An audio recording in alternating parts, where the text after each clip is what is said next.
Salve pessoal, boa noite, tudo bem? Me chamo Sérgio, tô aqui hoje com meu irmão, E aí, Sérgio, tranquilo? tudo tranquilo? Tranquilo, graças a Grande Deus. Wesley.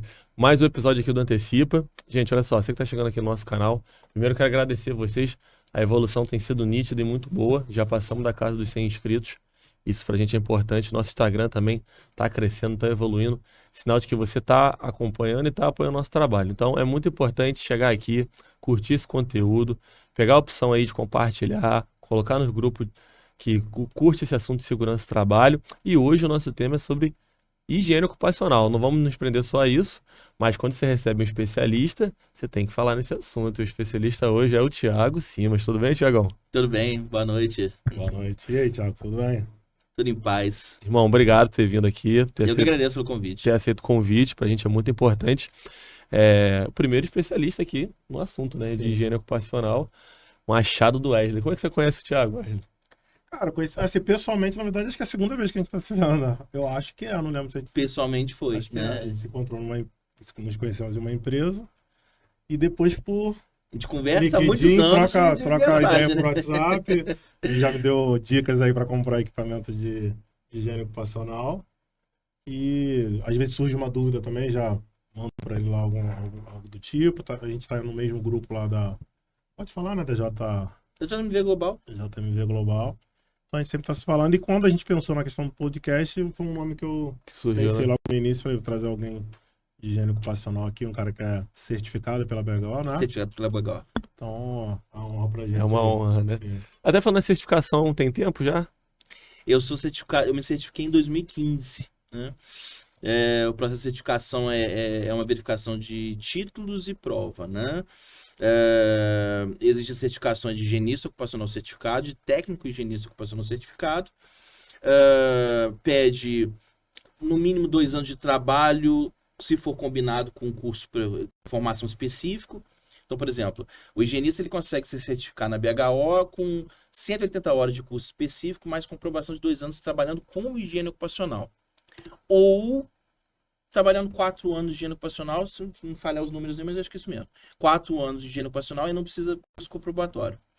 O técnico de higienista ocupacional certificado é a mesma coisa. Mas aí só muda a carga horária. Pode ser 120 horas de curso específico em higiene ocupacional, combinado com 2 anos de prática de trabalho, atestado que você trabalhou na assessoria X, fazendo avaliações, enfim.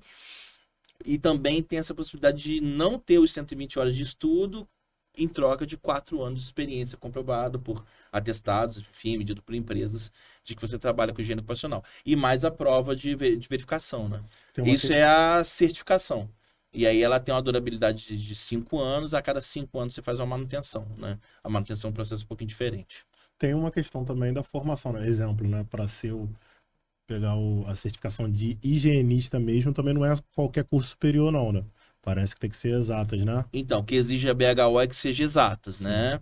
Se É, você tiver curso superior e não for de exatas, você vai ter que tirar o título de técnico em higiene ocupacional, Sai né? como título de técnico higienista ocupacional certificado. Se for de exatas, assim, pode ser químico, pode ser um químico, pode ser Biólogo não também. necessariamente engenheiro, né? Eu não me recordo se saúde entra como também, acho que saúde, se não me falha a memória, também Acho entra. que biólogo entra, salvo engano. Assim, agora eu tenho dúvida em questão de ciência da saúde, né? Assim, formações de saúde e o título de higienista.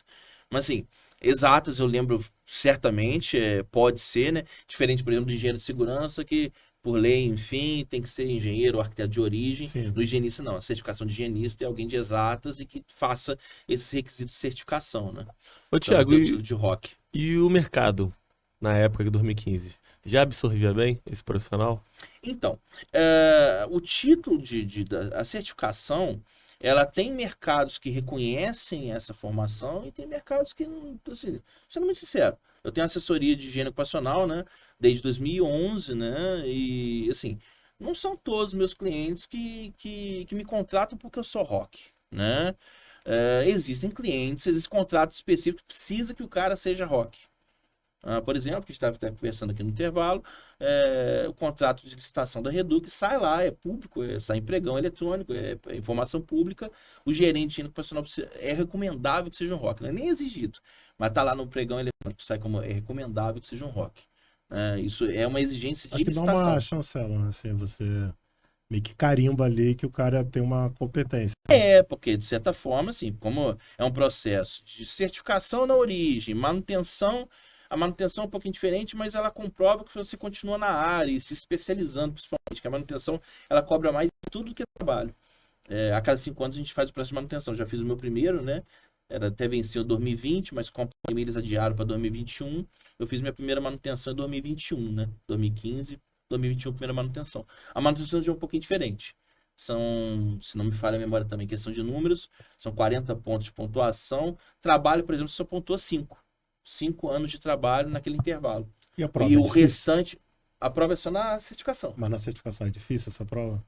Cara, ela pega um pouco de todos os agentes. Então, assim, tem questão de químicos, de biológicos, de todos os físicos, né? É bem técnica. Não vou dizer que é difícil, mas ela é bem técnica, mas assim, uma pessoa acostumada, nem tanto de trabalhar, mas uma pessoa acostumada até de dar aula, como você dando aula, você acaba varrendo, às vezes, a melhor parte das normas, enfim, das fórmulas, né, de aplicação, a forma de aplicação, as formas de interpretação, te ajuda muito a você conseguir, pelo menos eu tô dividindo minha experiência pessoal, né? Para mim, que me ajudou muito passar na certificação. Eu fiz primeiro, foi em 2015 e fiz a primeira prova. Para mim, ajudou muito. As aulas que eu tinha dado, eu dei aula ali em Niterói, 2010, 2011, 2012, para cursos de higiene ocupacional, cursinhos do antiga ProSafety, já foi IPES antes de ser ProSafety, dei aula ali. Há muitos anos dou aula em parceria com o JMV Global, de higiene ocupacional. Eu falo que até as aulas, experiência de aulas que eu tive, foi melhor, foi mais instrutivo fazer a prova do que, por exemplo, de assessoria. Porque assessoria você vai ter aquele foco do cliente. Então, se o cliente é muito ruído, é muito ruído. Se o cliente não tem uma vibração de mãos e braços para avaliar, você não vai ter essa experiência, né? E a educação não, a educação é mais abrangente, porque você acaba falando de vários agentes, várias normas, enfim. Então, eu acho que ajuda muito a questão de experiência tanto como aluno, quanto experiência como instrutor, dos dois lados da sala de aula. Eu acho que a opinião particular. Quando a gente ensina, a gente aprende mais também, né? Aprende pra caramba, aprende muito. Eu tenho vontade de fazer essa mais pra frente. Eu fiz uma pós. Eu tive muitos anos no Senac, né? Eu fiz uma pós em higiene ocupacional. Curso de técnico de segurança. Mas como o meu curso superior não é de exatas, aí eu tô esperando terminar agora a de engenharia, mas aí você tem que esperar acho que 2 anos para poder fazer, né? Salvo engano.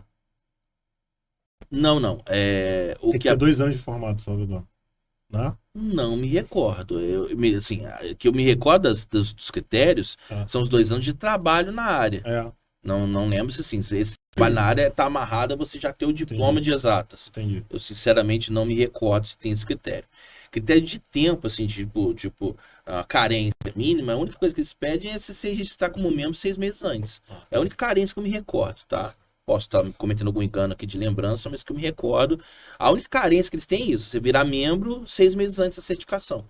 E aí, lógico, né, quando você fizer a parte de título, né, verificação de títulos, você atender aqueles requisitos todos do título. Ter o diploma de ensino superior e ter experiência de higiene ocupacional. Não me recordo se amarrasse essa experiência. Entendi. Seriam 2 anos, eu já era engenheiro, já era químico nesses 2 anos de trabalho em higiene ocupacional. Eu não lembro se o edital amarra, de certificação amarra essas duas coisas. Eu dei uma lida, mas já tem um tempo também. Eu também não.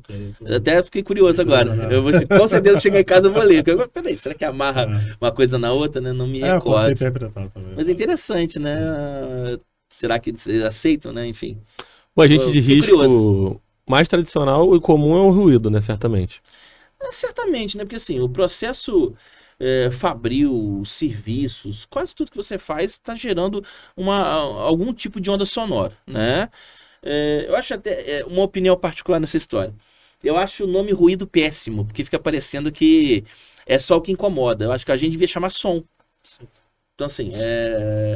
Então, assim, todas as fontes sonoras estão contribuindo, né? Então, assim, em que situações de trabalho que as ondas sonoras podem exceder o normal, né, de um ambiente que não é antropomorfizado, né, modificado pelo homem. Então, assim, todo ambiente antropomorfizado, ele vai ter ondas sonoras novas, né? Porque ele foi modificado pelo homem, né? É diferente de você estar na natureza, né?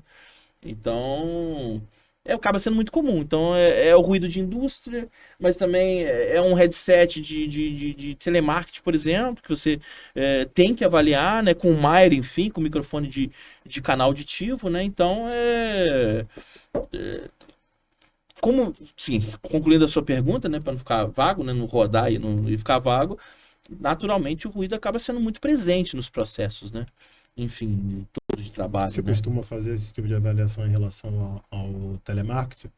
Porque às vezes a gente acaba... Mas vai ser diferente, né? Oi? Telemarketing não, nunca curiosamente... Esse headset, você realizou essa avaliação? Não, curiosamente eu nunca tive cliente na área de telemarketing, enfim. Nós fizemos Inclusive, anteontem eu cotei um Maire junto com o dosímetro, né? Mas por outro motivo, que é o seguinte. Uma dicasinha aí para quem estiver assistindo. Tem um nicho de mercado que não é explorado. Sim. Dentro desse assunto do ruído, sem desviar o assunto. Que é o seguinte. Tem todo o debate do programa de conservação auditiva, baseado ainda lá na OS 608 de 98, que é a legislação do INSS, né? E aí o mercado transformou quase num programa de fonoaudiologia, né? Por exemplo, tem serviços públicos como da SESI Fijan, que quando você contrata o PCA deles, na verdade, não tem nenhum problema em falar isso, na verdade um atendimento anexo 2 do NR7. E PCA mesmo, para usar uma referência mais técnica, o manual da Fundacentro do PCA, ou a própria OS 608/98, lá na origem, que falava que os primeiros pontos principais do PCA era avaliação e controle de engenharia, 1 e 2. Tem 7 itens mínimos lá na OS 608/98, e 1 e 2 eram justamente os caras mais... A própria OS falava, esses são os principais. Avaliação de campo. E controle de engenharia, porque você quer fazer conservação auditiva com todo respeito à verificação médica, mas tá depois da exposição, não tá antes da exposição. Sim. A exposição ela tem que ser conservada lá na origem, no ambiente laboral, né? Você respeitar também a hierarquia também, né? Exatamente, você tem na fonte primeiro. Então, na fonte, naturalmente, é você controlar lá, né? E aí, no manual da Fundacentro do PCA, fala que um dos principais trabalhos que deve ser feito é o ensaio de atenuação pessoal. E você faz esse ensaio de atenuação pessoal com um dosímetro de duplo canal. Lapela, combinado com o Maire dentro do abafador, lapela fora, e um dosímetro de duplo canal que faça a leitura do intervalo de amostra, que tem que ser o mesmo aparelho, porque assim, botar 2 aparelhos, cada um com intervalo de amostra, você matematicamente está produzindo a falsidade. Num único dosímetro de duplo canal, você está produzindo a verdade, porque ele está medindo dentro e fora do abafador. E esse ensaio de atenuação pessoal está lá como recomendado, como principal no PCA, no manual da Fundacentro, e falando muito francamente, se pedir um orçamento da Fijan, por exemplo, eles não fazem. Tem um nicho de mercado, tá aberto aí. Bacana. Se você comprar um Svantec 102 a 35, 36 mil reais com os 2 microfones, o Maire ou de lapela, é um serviço que você pode oferecer na área de higiene profissional e tá vagão no mercado. O problema será que o cliente sabe comprar? Exatamente. Será que as empresas sabem que existe essa recomendação lá no manual da Fundacentro do PCA, né? E ainda tem um detalhe também que, não fugindo do assunto, mas dentro do assunto, que o STF tem um entendimento também que a atenuação, por exemplo, ela, para fins de aposentadoria especial, mesmo que haja atenuação, tem o direito à aposentadoria especial, teoricamente, né, o trabalhador. Então, isso ou pelo menos tem algumas pessoas que interpretam dessa maneira. Não, então, na verdade a jurisprudência existe, né? Sim. Se não me engano, agravo por recurso extraordinário 664335, 2015.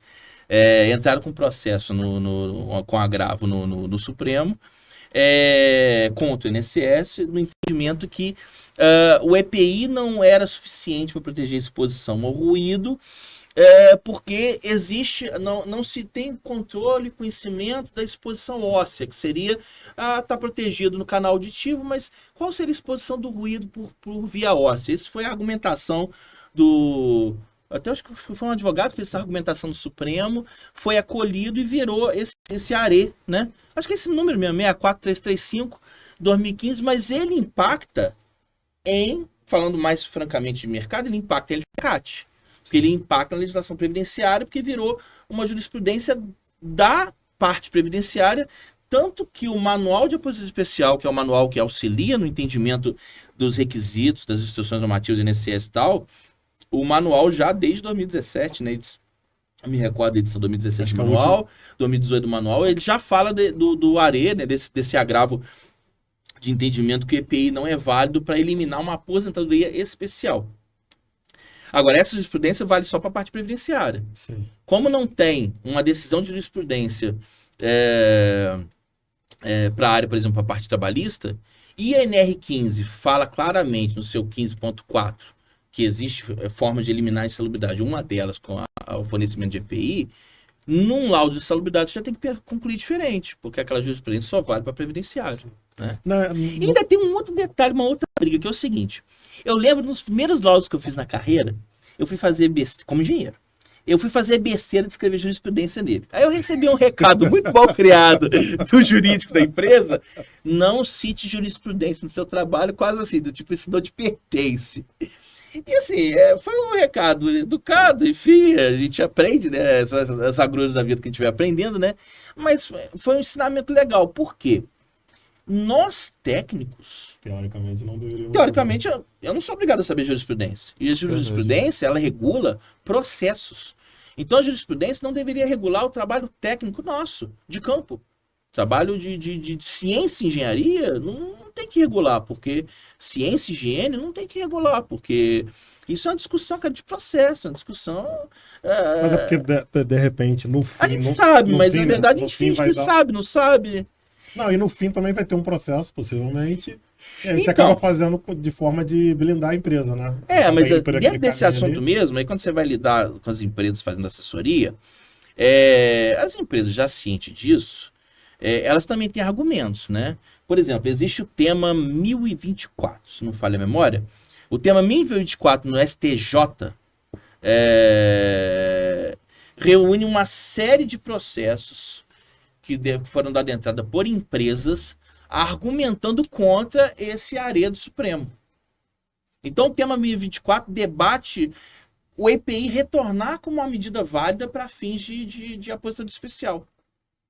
Porque foram seguidos temas, assim, tema quando se cria um tema a nível de STJ, enfim e tal, é porque se tiveram seguidos processos e aí eles acabam remetendo. Igual existe uma decisão em relação a eletricistas de aposentadoria, muito processo de eletricista pedindo aposentadoria, mesmo depois de 97, que acabou, teve uma das revisões da legislação previdenciária que tirou a aposentadoria especial do eletricista, mas depois disso, até hoje, ainda tem processo de eletricista que é aposentado especial.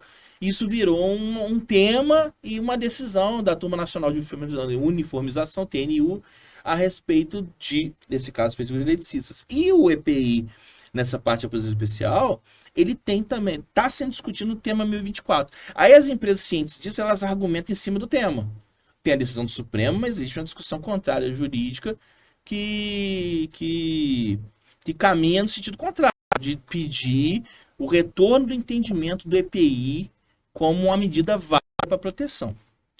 E a gente, fugindo um pouquinho desse juridiquês, que a gente, na verdade, a gente brinca lá no BH que a gente não gosta de NR, né?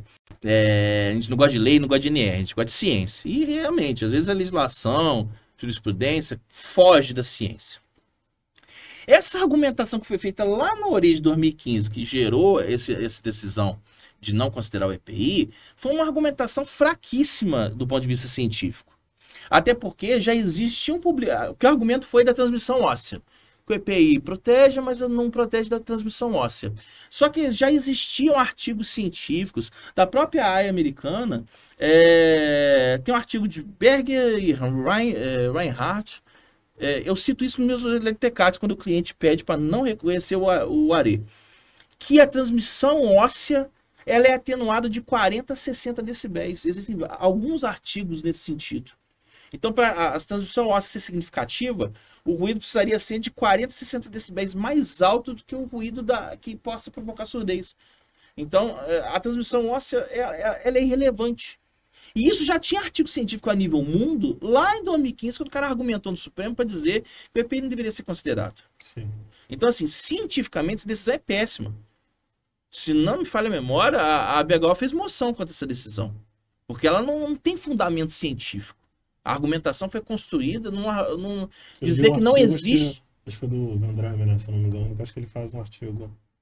Ele fez um artigo. Nunca vi. Não. Acho que ele tem Mas um assim, artigo também, vários colegas já argumentaram refutando nesse sentido, sabe? também. Sim, Que sim. existe a decisão foi muito fraca do ponto de vista científico. Do ponto de vista científico, a decisão foi fraquíssima. Porque já existiam conhecimentos, já existiam artigos científicos com entendimento que o argumento utilizado da transmissão óssea ela não é tão relevante. Enfim, mas tá essa briga aí, né? E assim, o que eu faço na prática, nos meus civis de assessoria, enfim, ou nos lugares que eu tô como CLT, como engenheiro de segurança, eu faço o seguinte, a decisão que manda é a administração.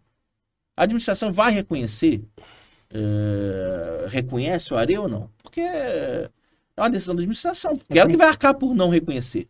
Você, como engenheiro, o jurídico e a parte da administração não tem esse conhecimento técnico, né?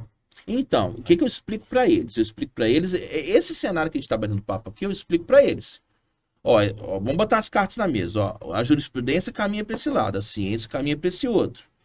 Mesmo a jurisprudência caminhando para esse lado, tem uma outra jurisprudência, que é o tema no STJ que eu citei, que está puxando para o lado de cá o entendimento sobre valer ou não valer o EPI. Eu preciso que vocês decidam. Vocês vão decidir o quê? Eu vou fazer meu laudo de forma técnica, científica. Eu vou fazer a avaliação, as avaliações de ruído, cada grupo de exposição, fazer o resultado estatístico, desse resultado estatístico, buscar pelo método de atenuação, e aí se o EPI, o nível protegido, está abaixo do nível de ação, cientificamente eu fiz o meu trabalho certo. Agora, se vocês vão reconhecer, se vocês vão começar a soltar um monte de PPP com o GFIP 4, isso é uma decisão de vocês, isso não é minha. Então eu deixo muito franco para meus clientes. Existe isso, existe aquilo. O que vocês orientam? Tanto que, quando eu tenho um cliente que ele é sólido na decisão de que o EPI tem que ser, pode sim ser reconhecido como válido, eu cito nas minhas conclusões os artigos científicos que falam que a transmissão óssea assim, ou seja, eu falo da jurisprudência sem falar dela. Porque eu sei que a jurisprudência foi construída com o argumento da transmissão óssea. O que é que eu falo nos meus laudos? Eu cito os artigos científicos, inclusive reforçando no final do documento, na referência bibliográfica, que a transmissão óssea não é relevante. A empresa também não pode só ter o laudo ali também, que passa do princípio. Se está atenuando, possivelmente está acima do limite de tolerância ou nível de ação. E a empresa cumprir também programa de conservação auditiva. Sim, todo o conjunto de monitoramento, não só o fornecimento, com certeza. Com certeza, isso é muito importante, né? A gente frisa também com o cliente, ou quando a gente está de frente para a gestão, a gente buscar esse cuidado, né? E seria até legal, igual que eu citei para vocês, uma coisa que está lá no PCA, no manual, que não é utilizada, né? Que não é praticada muito no mercado, que são os ensaios de atenuação pessoal. Então, assim, a empresa também tem que se cercar de outras verificações para, estou fornecendo EPI, mas tem um controle audiométrico detalhado. Aí, mesmo o Serviço de Medicina do Trabalho reconheceu alguma perda auditiva, vamos fazer mais os exames, manda para o otorrino especializado, faz audiometria em Ibera, faz os audiometrias específicas, às vezes até assessoria, o próprio SES às vezes recomenda, faz fora. O SES tem um Instituto de Medicina muito bom, enfim, não vou negar o elogio, mesmo sendo uma instituição conhecida. Tem algumas, eles recomendam, olha, esse trabalhador nós fizemos, verificamos com o otorrino, mesmo assim está com suspeita de perda. Aí eles encaminham para você buscar um otorrino especialista para fazer alguns exames que são mais específicos, né? Enfim, isso é comum de medicina do trabalho, né? A gente faz um bom trabalho, enfim, vários fazem isso, né?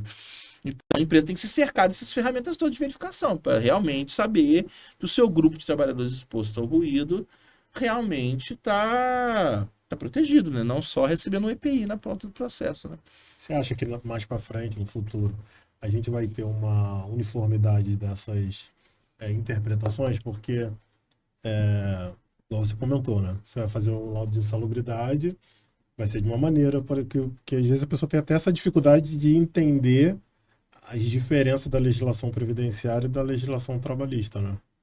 E isso acaba, ainda mais tendo essas variedades de interpretações. Hoje aqui deu acima do limite de tolerância, mas o EPI não atenuou. Aqui deu acima do limite de tolerância, mas atenuou para insalubridade. E para a administração entender isso, né?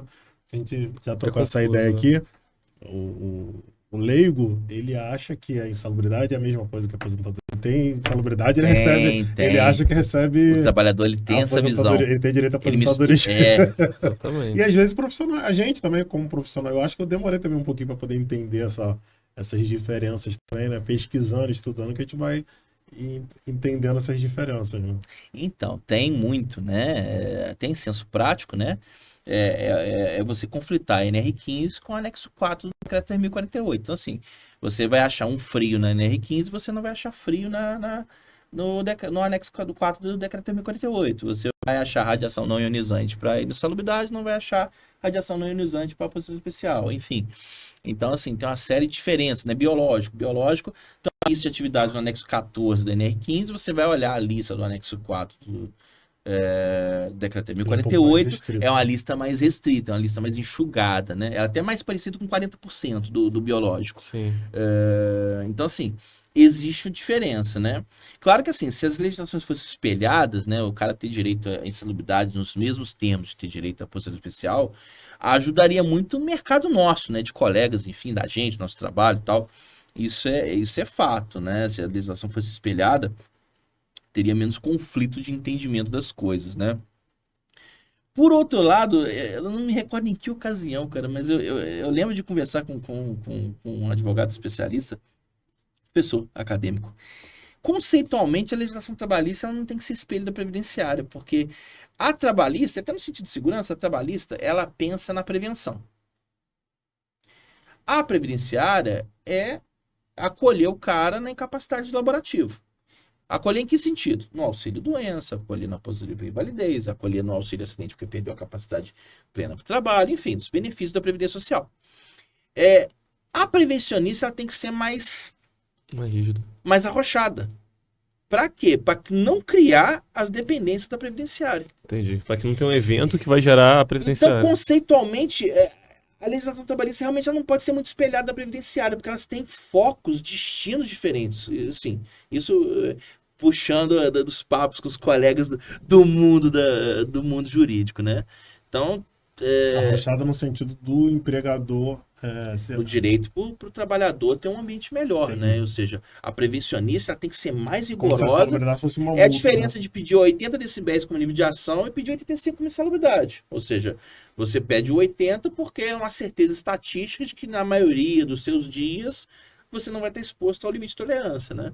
Então, é nesse conceito. Ou seja, a prevencionista ela tem que puxar para menos, para não criar os casos de incapacidade laborativa que a previdenciária cobre, né? Então tem conceitualmente a diferença, mas assim, seria muito mais fácil a insalubridade, por exemplo, porque a insalubridade também ela não tem muito conceito de prevenção, né? Porque a insalubridade é uma remuneração, multa, assim, tem uns 2, 3 países no mundo que fazem como pagamento do trabalhador, enfim, outros países fazem de outra forma. Então, assim, facilitaria muito, eu particularmente, para concluir essa pergunta, eu acho que ficaria melhor se a insalubridade e a posição especial fossem espelhados, que daria menos briga. Porque é o que você falou no início da sua pergunta. O trabalhador nosso brasileiro, ele vê um olherite com adicional de insalubridade, eu vou aposentar mais cedo. Ele já... Exatamente. Apesar de que, muito trabalhador industrial que eu já conversei, ele só de trabalhar na indústria, ele já acha que aposenta mais cedo. Isso é outro papo. Só para finalizar essa questão do ruído aqui, pra gente lançar uma polêmica aí que a gente tava conversando antes. Que 3 aqui 5. Ela é inevitável. Só pra gente soltar um corte aí. Quase um Thanos, né? Eu sou inevitável. Ai. Mas é a pergunta do Q3 e Q5? Q3 e Q5. Então vamos à pergunta do Thanos. Então, olha só. Isso aqui tá uma aula hoje, né? Pô, muito Até bom. parece. Muito bom mesmo. Até parece. Vamos lá. Estruturando o ruído do ponto de vista previdenciário, vamos estruturar primeiro na parte trabalhista. Na parte trabalhista, o anexo 1 da NR15, tem um ruído de impacto também no anexo 2, mas o anexo 1 da NR15 foi construído no Q5. Apesar de não falar em taxa de duplicação de dose, mas quando você faz um quadro, que 85, limite 8 horas, 90, 4, 95, 2, 100, 1, 105, meia hora e por aí vai, você está construindo, foi um quadro construído baseado na taxa de duplicação de dose igual a 5. Então esse é um ponto até que não tem briga no mercado. Na parte trabalhista e salubridade é o Q5, tá? Porque o anexo 1 da NR15 foi construído nesses termos. E aí na parte previdenciária tem um grande debate de mercado e tem colegas que pensam de um jeito e colegas que pensam de outro. Então assim, não vou aqui dizer que o certo é tal coisa. Eu vou dizer a opinião do Thiago. Sim. Então qual que é a opinião do Thiago? Vamos lá.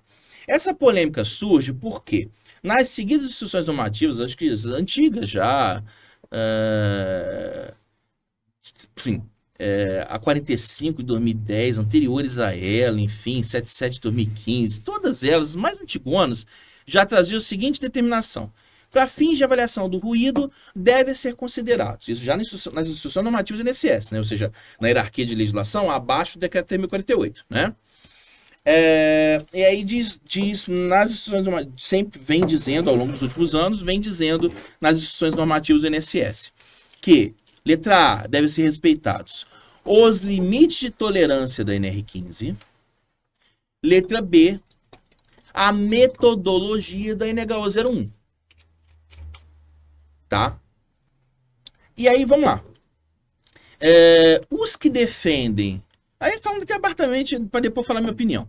Os que defendem que deve ser utilizado o Q3 na parte previdenciária, eles enxergam que aquela exigência ali de metodologia da NHO 01 na letra B, desses artigos das INs, como a NHO 01 foi escrita baseada no Q3, quem defende que deve ser utilizado o Q3 argumenta baseado nessa letra B do artigo que diz lá a metodologia da NHO 01. Quem defende que deve ser utilizado o Q5, inclusive a parte previdenciária, argumenta que na letra A, como foi falado que tem que respeitar os limites de tolerância da NR15, se você usar Q3, você desrespeita os limites de tolerância. Então, usar o Q3, isso é um fato. Ele descumpre a letra A. E, para muitos, entendem que usar o Q5 descumpre a letra B. Então, essa é a briga de colegas no mercado. Que puxam, que perguntam, defendem de uma coisa e defendem outra. Tá? Aí eu vou dar a opinião do Thiago, ninguém precisa seguir, mas a opinião do Thiago. Eu entendo que esse é para tudo. Por quê? Vamos lá. Quando fala metodologia, é um método. Eu não estou definindo parâmetros. Quando você fala de um método da NHO 01, é que você vai utilizar um dosímetro. O NEM, por exemplo, não? Nível de exposição normalizado seria? Você vai avaliar através de um instrumento que dê um nível de exposição normalizado. É um dosímetro, que assim, na verdade, o dosímetro ele não mede decibéis, ele mede dose. Sim. Que ele mede dose. Na verdade, os níveis de decibéis, até na matemática do instrumento, eles são calculados, que ele é um dosímetro, ele mede dose em função dos parâmetros. Até assim, resgatando, né? Até a gente mesmo, há 10, 15 anos para trás, quando tinha tanta oferta de equipamento, quantas vezes a gente não ouviu essa pergunta, ou a gente não fez essa pergunta, e se eu fizer a minha dosimetria no Q5, eu posso converter para Q3? Você não pode converter matematicamente para Q3, porque são medições diferentes. Tanto que hoje, que tem a grande oferta de dosímetros no mercado que mede com Q3 e Q5, olha lá o NEM de resultado. O NEM não bate. O NEM não bate por quê? Porque são duas doses medidas distintamente e o equipamento, como o nome diz, ele é um dosímetro. Então ele não resulta em níveis iguais em decibel, porque o decibel ali é um cálculo, não é a medição. Entendi. Entendeu? Então assim... A metodologia é você utilizar um instrumento que tem esses parâmetros, que tem uma taxa, tem um Q, na verdade. Tem um meta, tem um Q. Tem uma taxa de duplicação de dose que permeia aquela coleta de dose ao longo dos intervalos de amostra que o equipamento foi configurado. Seja 60-60, 30-30, aí vai do gosto de cada um. Então, no intervalo de amostra, você está capturando aí decibel, porque não tem como medir dose, ele está capturando decibel, mas convertendo em dosímetro, também convertendo em dB. Então, no final, vira tudo, são cálculos do equipamento. Ter um método, você fazer desse jeito. E aí, os outros critérios de um método, fazer na zona auditiva do trabalhador, 15 mais ou menos 5 centímetros dos canais auditivos, questão do lado, se a fonte for predominante para um lado do trabalhador, você vai escolher o ombro esquerdo ou o ombro direito. Tudo isso é NHO 01 diz. mas não necessariamente definir o quê. Porque o quê, ele não é um método, ele é um parâmetro. E parâmetro está associado ao limite de tolerância. Então, você tem que respeitar o limite de tolerância porque a instrução normativa disse isso, tá? Para reforçar esse entendimento, o manual de aplicação da Polícia Especial, né? Manual emitido pelo próprio INSS, tem lá uma página bonitinha que diz: se é utilizado o alt do dosímetro, deve ser utilizado os seguintes parâmetros. E lá está o Q5. Então, assim, o próprio INSS nos afirma que é o Q5. No manual de aplicação, no manual de aposição especial. Bacana. Então, assim, Thiago defende que é Q5, por quê? Porque na instrução normativa diz que tem que respeitar o limite de tolerância. E, na dúvida, o manual de aposição especial do próprio INSS diz que é Q5. Tá lá. O problema é que, assim, que gera esse debate muito, é realmente a NHO 01 ter definido limite de tolerância. Não tinha que ter mexido com isso, que limite de tolerância, a norma tinha que focar em método. Tanto que saiu uma portaria um tempo atrás, mas ela ainda não rendeu frutos, que não rendeu revisão de NHO, das normas de higiene ocupacional das NHOs, mas saiu uma portaria um tempo atrás que era para retirar de todas as NHOs limite de tolerância, porque o limite de tolerância é para sair da NR15. Tem uma portaria dessa. Sim. Então tem fim já, 2021, 2022, alguma coisa assim. Saiu uma portaria dessa, até no conjunto, aquele blocão de revisões de nascimento do PGR, novo PCMSO e tal, naquele blocão de portarias, tem uma portaria que definiu que deveriam ser revisadas as NHOs, as normas de higiene ocupacional da Fundacentro, tirando o limite de tolerância, porque a norma não é para discutir isso. A norma é para discutir método de avaliação. O limite de tolerância é para NR15. Eu ia até te perguntar isso, entrando nesse tema. As NHOs e as normas de regulamentadoras, elas se relacionam bem ou não? Então, o primeiro ponto de conflito é esse. NR15 versus NHO 01. Né? Hoje, por exemplo, a NHO 06 de calor, ela conversa bem com o anexo de calor da NR9. Conversa bem, muito bem. No passado, nem tanto. Né? Principalmente quando era só o anexo 3 NR15, mais antigão, de leve, moderado, pesado, sim. Enfim, aquelas 3 faixas de temperatura ali e tal. A atual NHO 06, que eu acho que é de 2017, e o novo anexo calórico saiu em 2019, alguma coisa assim de lápis temporal. Hoje eles conversam bem. Tá? E a NHO, na verdade, ela deveria entrar. Ela entra, na verdade, no objetivo dela, complementar as NRs. As NRs não tem técnica de avaliação, não tem técnica de medição do... Tem, assim, uma coisa incipiente de décadas atrás, igual lá do anexo 11 de químicos, que coleta de 10 amostras, enfim, e tal. Mas, no geral, a NR não trata de metodologia de avaliação. Né? Então, assim, a NHO deve mesmo ser complementar e não brigar com as NRs, no sentido de ser a normativa para metodologia de medição. E a NR15 tratando dos limites de avaliação, enfim, a NR15 especial, que é dentro desse assunto, né? Trabalhar mais com os limites de exposição de referência para que a gente possa trabalhar para prevenir as exposições, né, ocupacionais e ter um melhor ambiente de trabalho, enfim.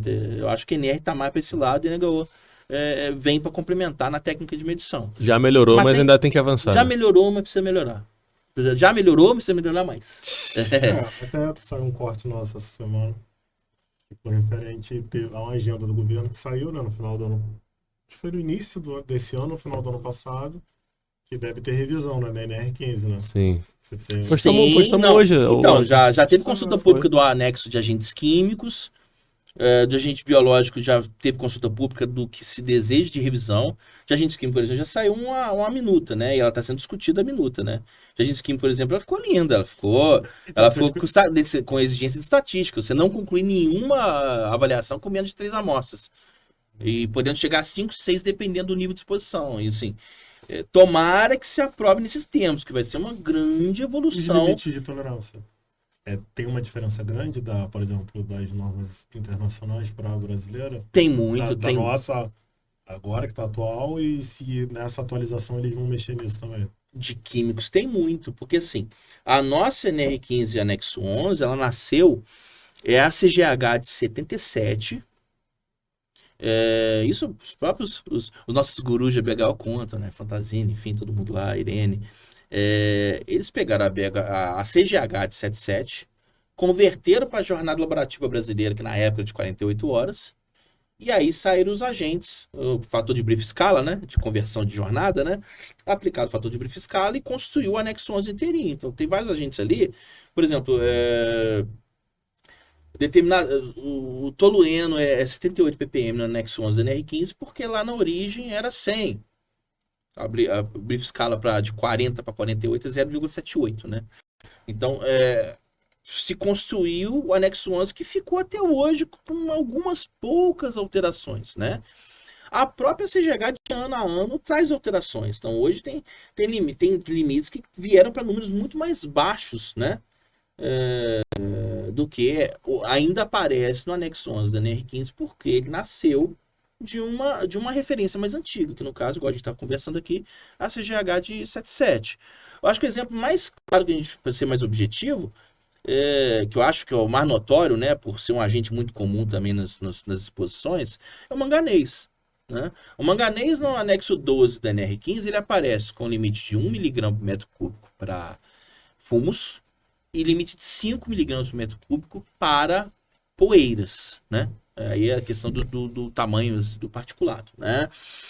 Na CGH, tá em 0,1 o limite para respirável, fração respirável, e 0,25 mg por metro cúbico, fração inalável. Então, assim, olha a distância, né? Muito grande. Quem trabalha com... Então, assim, por isso essa questão da parte prevencionista, né? Se estiver fazendo um laudo de salubridade ou até um LTCAT, eu vou usar 1,5.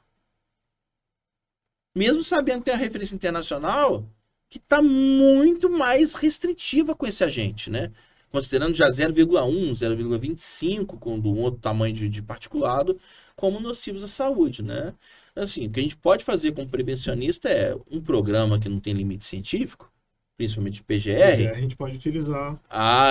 Assim, a NR9 tem os dizeres, assim, já... A NR9 antiga, quando era PPRA, a NR9 agora, né, que é a avaliação de riscos físicos, químicos e biológicos, já vem há alguns anos dizendo que na falta de agente na NR15 usar os limites da CGH. Mas eu, como prevencionista, eu cito nos meus programas limite da CGH quando ele é mais notório, principalmente muito menor do que o que está na NR15, porque a gente tem que pensar na prevenção do trabalhador. Então, de novo, igual a gente já respondeu coisas parecidas agora um pouquinho atrás.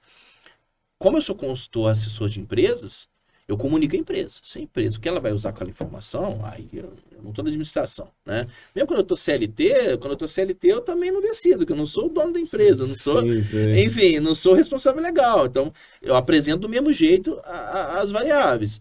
Então, num programa prevencionista, você pode buscar limites mais rigorosos em benefício do trabalhador.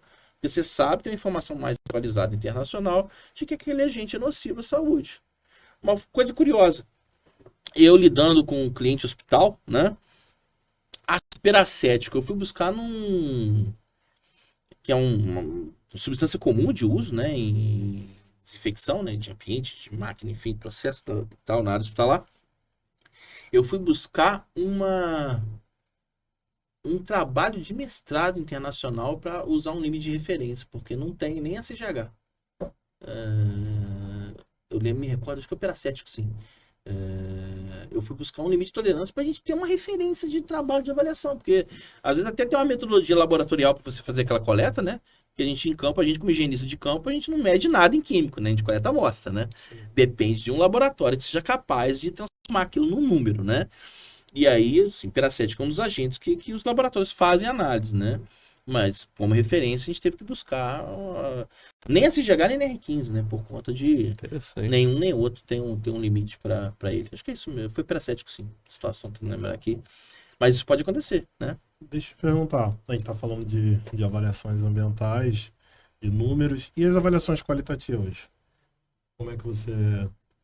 Porque Cara, vamos lá. Por não ter um número ali, algumas pessoas às vezes... É muito subjetivo, né? Às vezes acaba sendo subjetivo, né? Então, mas tem agentes, por exemplo, que não são nem quantificáveis, né? Eu acho que a avaliação qualitativa ela é importante em qualquer tipo de avaliação de agente nocivo, Sim. mesmo os que são quantificáveis. Antes, né? Fazer uma Antes análise. para subsidiar as medições, né? Porque assim, uma boa avaliação qualitativa, ela responde muita coisa, Sim. né? E tem determinados agentes que não são mensuráveis, né? Você vai avaliar agente biológico de forma mensurada?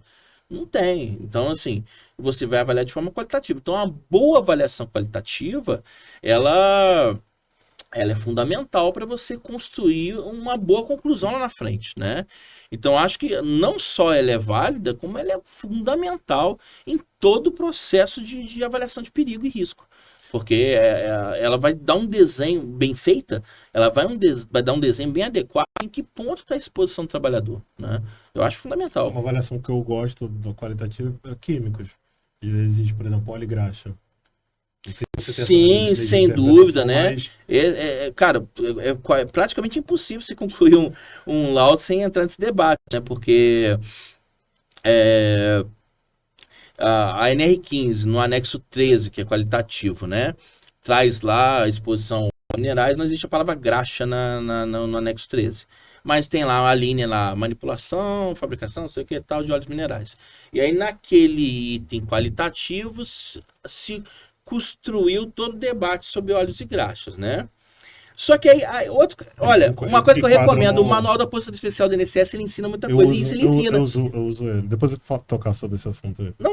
Fala. Não, depois de falar sobre o manual, mas eles enquadram na questão do hidrocarboneto, né? Normalmente tem gente que eu já ouvi essa...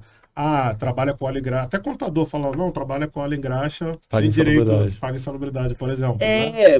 Ou por óleo mineral, que se caracteriza como hidrocarboneto. E nem todo óleo e graxa é o hidrocarboneto, por exemplo. Hidrocarboneto, assim... E tem grupos também de hidrocarboneto também. Hidrocarboneto é um grupo muito abrangente, Isso. né, cara? Então, assim...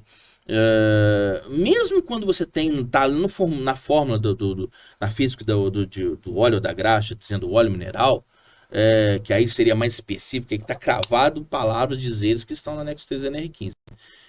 Mesmo assim, aquela orientação toda do Manual da Polícia Especial ela é muito interessante, porque assim, no seguinte sentido, vou analisar aquele óleo ou graxa, o teste pelo IP346, e aí o extrato de metil sulfóxido, o extrato de MSO, se ele for menor que 3%, você tem uma confiança que aquele óleo ali foi processado o suficiente para ter hidrocarbonetos aromáticos policíclicos, os HP, né, o HPA, enfim, em menor quantidade, numa quantidade controlada. Então, assim, eu sempre concluo meus laudos verificando física. A física relata que tem um teste do IP346, o estado de metil sulfóxido deu abaixo de 3%. Então, tem uma confiança que os hidrocarbonetos policíclicos aromáticos eles estão num nível aceitável. E no texto da norma também fala, salvo engano, assim, tem um item que fala se for nocivo, né? Não sei, você tem que verificar se aquele produto também é nocivo à saúde humana, né? Que quando você olha, você olha o teste, você tem a ideia de que não é nocivo né? ao ser humano. O anexo 3, ele traz muita atividade, né? Assim, tem as palavras que definem atividade, fabricação, manipulação, manuseio e tal, e aí o agente, né? O óleo mineral, álcools cáusticos, que é outra briga, enfim, substâncias corrosivas e tal. Então, assim, eu não me recordo assim, questão de usar o termo nocividade. Mas, assim, aqueles dizeres do anexo que não são ruins, mas também, repito, né? Foi o nascimento da norma, enfim. Na época foram excelentes, né? Hoje necessito revisão, mas na época era o que se tinha para trabalhar em termos de ciência, até tecnologia das empresas para avaliar, né?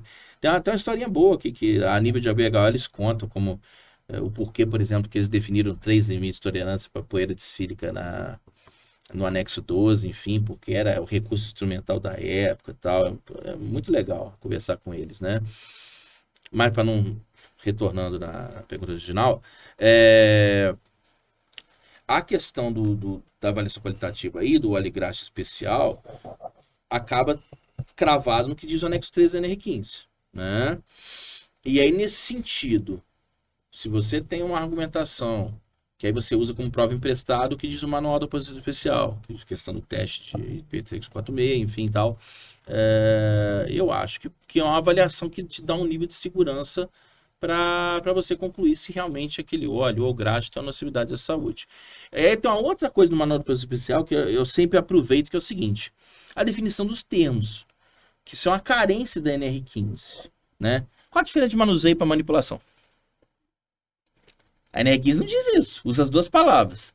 Aí você vai lá no manual da Polícia Especial, ele diz que manipulação é o manipular mesmo, é o contato direto com mãos, e manuseio é o contato com ferramenta.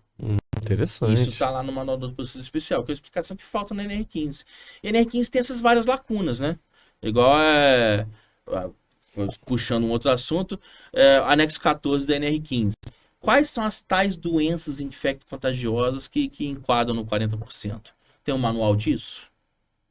Se você for para o Ministério da Saúde, tem manual de doença infecto-parasitária, tem outros manuais, mas ninguém nunca disse 2 pontos, norma tal, 2 pontos, essas são as doenças infecto-contagiosas. E é outro ponto de debate, porque aí são termos que são utilizados na NR15 e fica meio vago, fica à mercê da interpretação do avaliador, porque um avaliador pode entender que encaixa, o outro avaliador pode entender que não. Ô, Thiago, Pode falar. pode falar? Queria te fazer uma pergunta também relacionada às avaliações com relação aos equipamentos. Pode ser algo polêmico ou não, mas, por exemplo, usar celular para fazer um reconhecimento de ruído. Isso é permitido? Então, quem permeia essa questão do instrumental adequado são justamente as normas de higiene ocupacional, né? Então, por exemplo, a NH 01, ela determina que os aspectos construtivos que devem ser respeitados pelos equipamentos permitidos. Tem que ter um dosímetro que atenda a ANSI S1.4, calibrador acústico tem que atender a norma tal, enfim. Então, assim, todas as normativas, até do ruído ambiental. O ruído ambiental hoje, né, do ruído CONAMA, né, da NBR 1051, a 1051 fala: eu só posso usar um equipamento que atenda a IEC 61672 em todas as partes. Então, assim, essa questão de poder ou não poder utilizar um equipamento, o celular, por exemplo, é um improviso de aplicativo e tal. Serve até para dar uma referência, mas assim, ele seria válido, desde que ele atendesse as características construtivas daquela norma que a metodologia determinou. Então, vamos supor, hipoteticamente, que se fabrica um celular que atenda a ANSI S1.4. Pode usar com dosímetro. A questão é, atende a norma de referência? Né? E isso é um ponto importante, que eu não digo nem polêmico não, mas é um ponto técnico, científico, né? Por exemplo, do ruído ambiental que está vizinho ali da higiene ocupacional. Eu não posso usar um sonômetro que não atenda 61672. Isso é fato. Então, se o certificado de calibração não diz que ele foi testado por aquela normativa, igual o dosímetro tem que vir que ele foi testado pela ANSI S1.4. O sonômetro para a parte ambiental tem que vir o cara de certificado de calibração dizendo que ele foi testado pela IEC 61672 em todas as partes e atende a norma em todas as partes. Aí ele pode ser utilizado para a normativa, porque a metodologia determinou que tinha que cumprir essa norma. Isso precisa ser observado, por exemplo, equipamento que vem importado também, né? Claro, porque o fabricante precisa fazer essa afirmação, né? Além do fabricante fazer essa afirmação que aquele equipamento atende aos requisitos normativos de instrumentação determinados pela metodologia, e aí o laboratório de calibração também vai confrontar se o fabricante diz que atende e o laboratório de calibração percebe que não, vai valer o laboratório de calibração que vai testar um laudo ali que seu equipamento não é válido para aquela normativa, né? Ou não está atendendo no momento, você está com avaria, enfim. Então, assim, a instrumentação, ela necessariamente tem que seguir normas técnicas que são citadas nas metodologias. Então, não tem como eu utilizar um equipamento que não atenda a norma técnica que a metodologia diz que eu tinha que atender, né? Então, é um ponto que, assim, por isso que, assim, mesmo tendo tecnologia igual os smartphones, enfim, tem smartphone com sensor para vibração, tem com média de decibéis, enfim, mas para ele ser válido, ele teria que atender a normativa da metodologia, né? Na ergonomia que eles estão utilizando isso, né? Eu vi que chegou para mim uma notificação no e-mail. Aí tem uma empresa que eles fazem a ET, por exemplo, através de celular, tem uma inteligência artificial, aquela tecnologia do iPhone, né? Quando você vai tirar foto. Sim. E aí você monitora com o celular e ele já vai fazendo É mesmo, todo o cara? monitoramento da atividade do trabalhador para fins de ergonomia. Caramba, maneiro. Chegou a ver esse tipo de...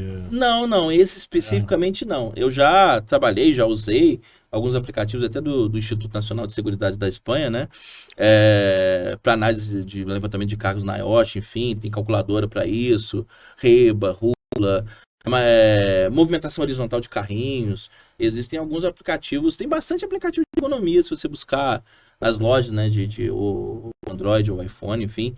Tem uma oferta interessante de aplicativos que auxiliam, né, nos cálculos, né, as observação. Você observa, mede e coloca no aplicativo, perdão, coloca no aplicativo para poder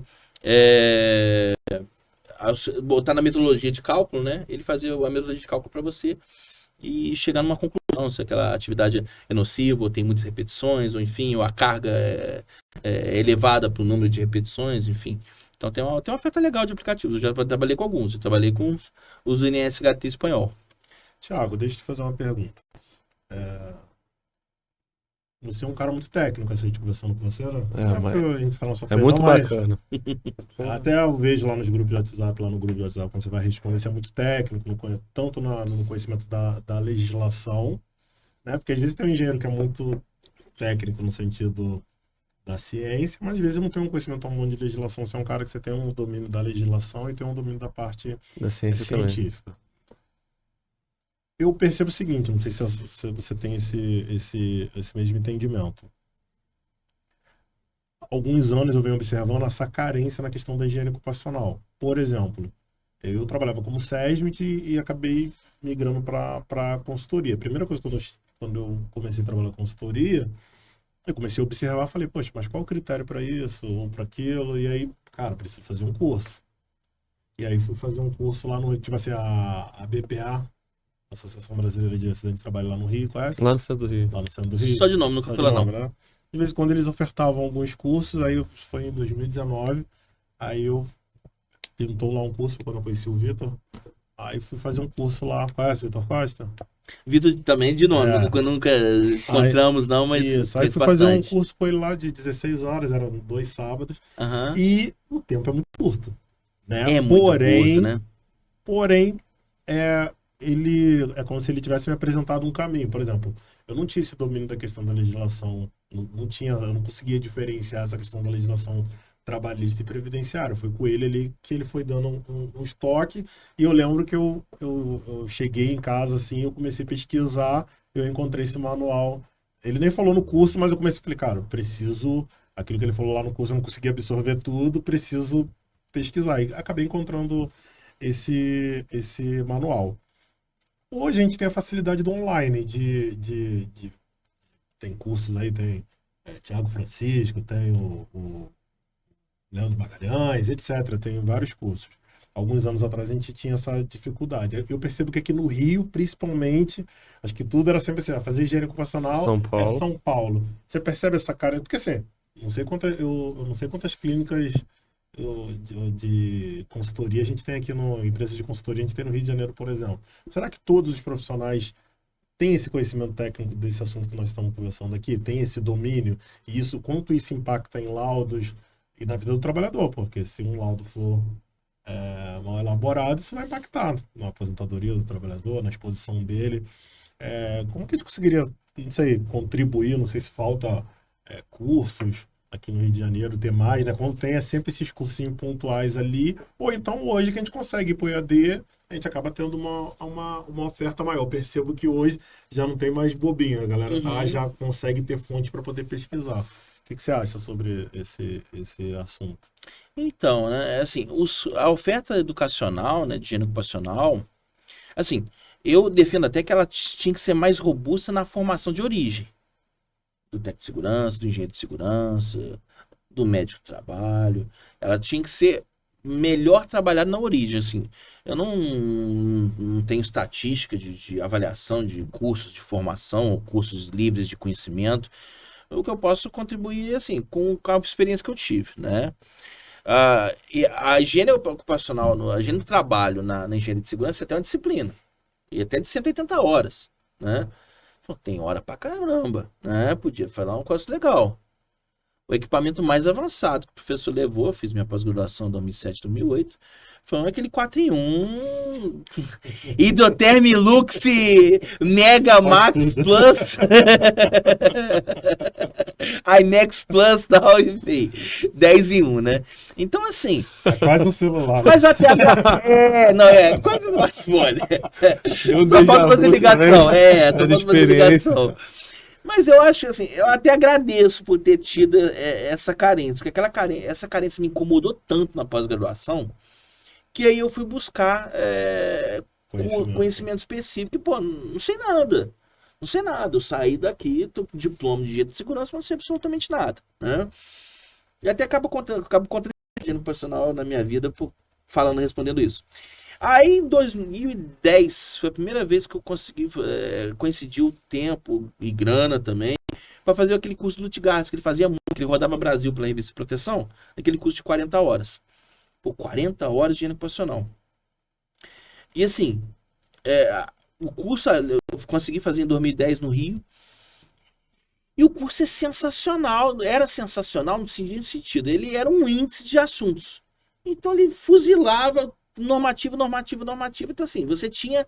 Eram 40 horas reais, mas você conseguia produzir 200, 300, 400 horas em casa. Porque ele agia como um índice. Olha isso, olha aquilo, enfim. Te dá ali as ferramentas para você poder... Aguça sua curiosidade. E um outro problema também que eu sempre senti, que era você saber... Hoje a gente tem um monte de fabricante, né? Mas quando eu comecei engenharia ocupacional, e nem tem tanto tempo assim, eu não tô nem tô velho aqui, mas assim, meu começo de engenharia ocupacional, 2009, 2010, 2011, comprar instrumentação era caríssimo. Sim. Tinham poucos nacionais, você tinha muitos importados, e assim, até um mercado que era exigente, você ter à sua disposição uma instrumentação mais técnica, enfim, mais de melhor qualidade. Então era um investimento altíssimo, você comprar um dosímetro. Hoje, por exemplo, você compra um medidor de vibração de corpo inteiro, mãos e braços, 13 mil, 15 mil, nacional, 18 mil, né? Nessa faixa aí, às vezes pega uma promoção de Black Friday e tal, vai sair 13 mil, mas não passa de 18. O meu primeiro medidor, um Larson Davis HVM100, eu comprei por 40 mil reais. Meu Deus do céu. Então, assim, para poder começar a avaliar, né? Assim, era mais puxado, né? Não tinha essa oferta de nacionais igual. O preço de um carro, E foi né? rápido, pô, no espaço de 10 anos, né? Sim. No espaço de 10 anos, 12 anos, 14, sei lá, a oferta de nacional, pô, pulou, né? Sim. Eu lembro até, você brincou de valor de um carro, né? Eu lembro que eu tinha um Golf Sapão 2000, eu brincava, minha mala vale mais que meu carro. Isso em 2010, 2011. E valia, né? Um Golf Sapão 2000, minha mala valia mais que meu carro. Valia, porque, cara, a instrumentação era muito cara, né? E assim, e aí o curso do Lutgard me ajudou muito, porque ele montava um mesão de equipamento que tinha muita coisa. Montava um mesão de várias marcas. E isso dava uma luz e também de potenciais de empresas que já vendiam na época, né? Então aquilo foi uma luz imensa para mim. Aí, como o assunto é curso de formação, a partir do curso do Lutgard, aí depois de um certo tempo eu fiz um curso em Niterói que é de mais longo, foi de 180 horas, né, de higiene ocupacional. E já trabalhando também, e fazendo curso. Tanto que como eu já trabalhava, acabou que eu fiz o curso, eu terminei a última matéria no dia seguinte, entre aspas, mas eu voltei no sábado seguinte para ser professor instrutor. Eles me contrataram como instrutor logo depois, assim, quase que durante o curso, porque eu já trabalhava, eu já tinha uma curiosidade sobre o assunto, né? E aí também a parte de atuar como instrutor também ajuda muito a evoluir o conhecimento. Mas você vê, depois até acabou o curso, né? Fechou, enfim e tal. 2012 isso, né? Era um curso com 180 horas. Hoje você nem acha. 200... Eu cheguei a fazer um curso em 3 rios com colegas, ofereci na região e tal. Eu apliquei em 3 rios entre 2015 e 2016 um curso de 216 horas de higiene ocupacional. Falava de todos os agentes físicos, de químicos, biológicos, módulo de ergonomia, enfim, a gente fez um apanhado legal e estruturou ali na região entre colegas, então, Mas Teve esse é um raríssimo, os teve um cursos mais público- longos. Teve um público bom. A gente fechou, foi uma época assim, o início começou a turma com, se não me engano, 15 pessoas, mas 5 eram próximos meus que eu dei gratuidade no curso, né? Acabou encerrando com 10.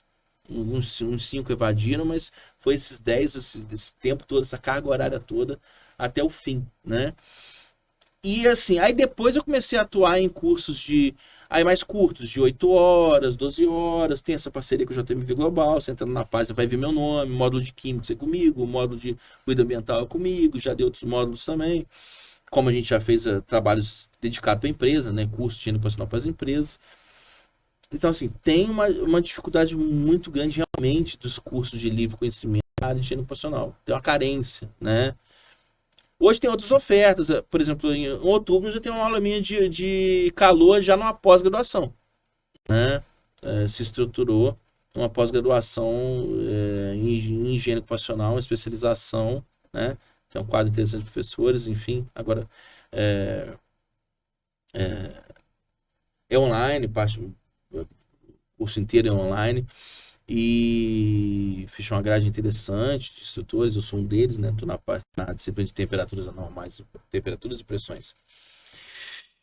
Mas, assim, existe uma escassez interessante, assim, desinteressante de mercado, né? Ou seja, você tem dificuldade, tem a pós do Lacacemim, né, da USP, enfim, que tem um envolvimento Você de pessoas. você me indicou essa, né? Isso, excelente, mas teve um tempo sem ter, e voltou a ter com certa regularidade.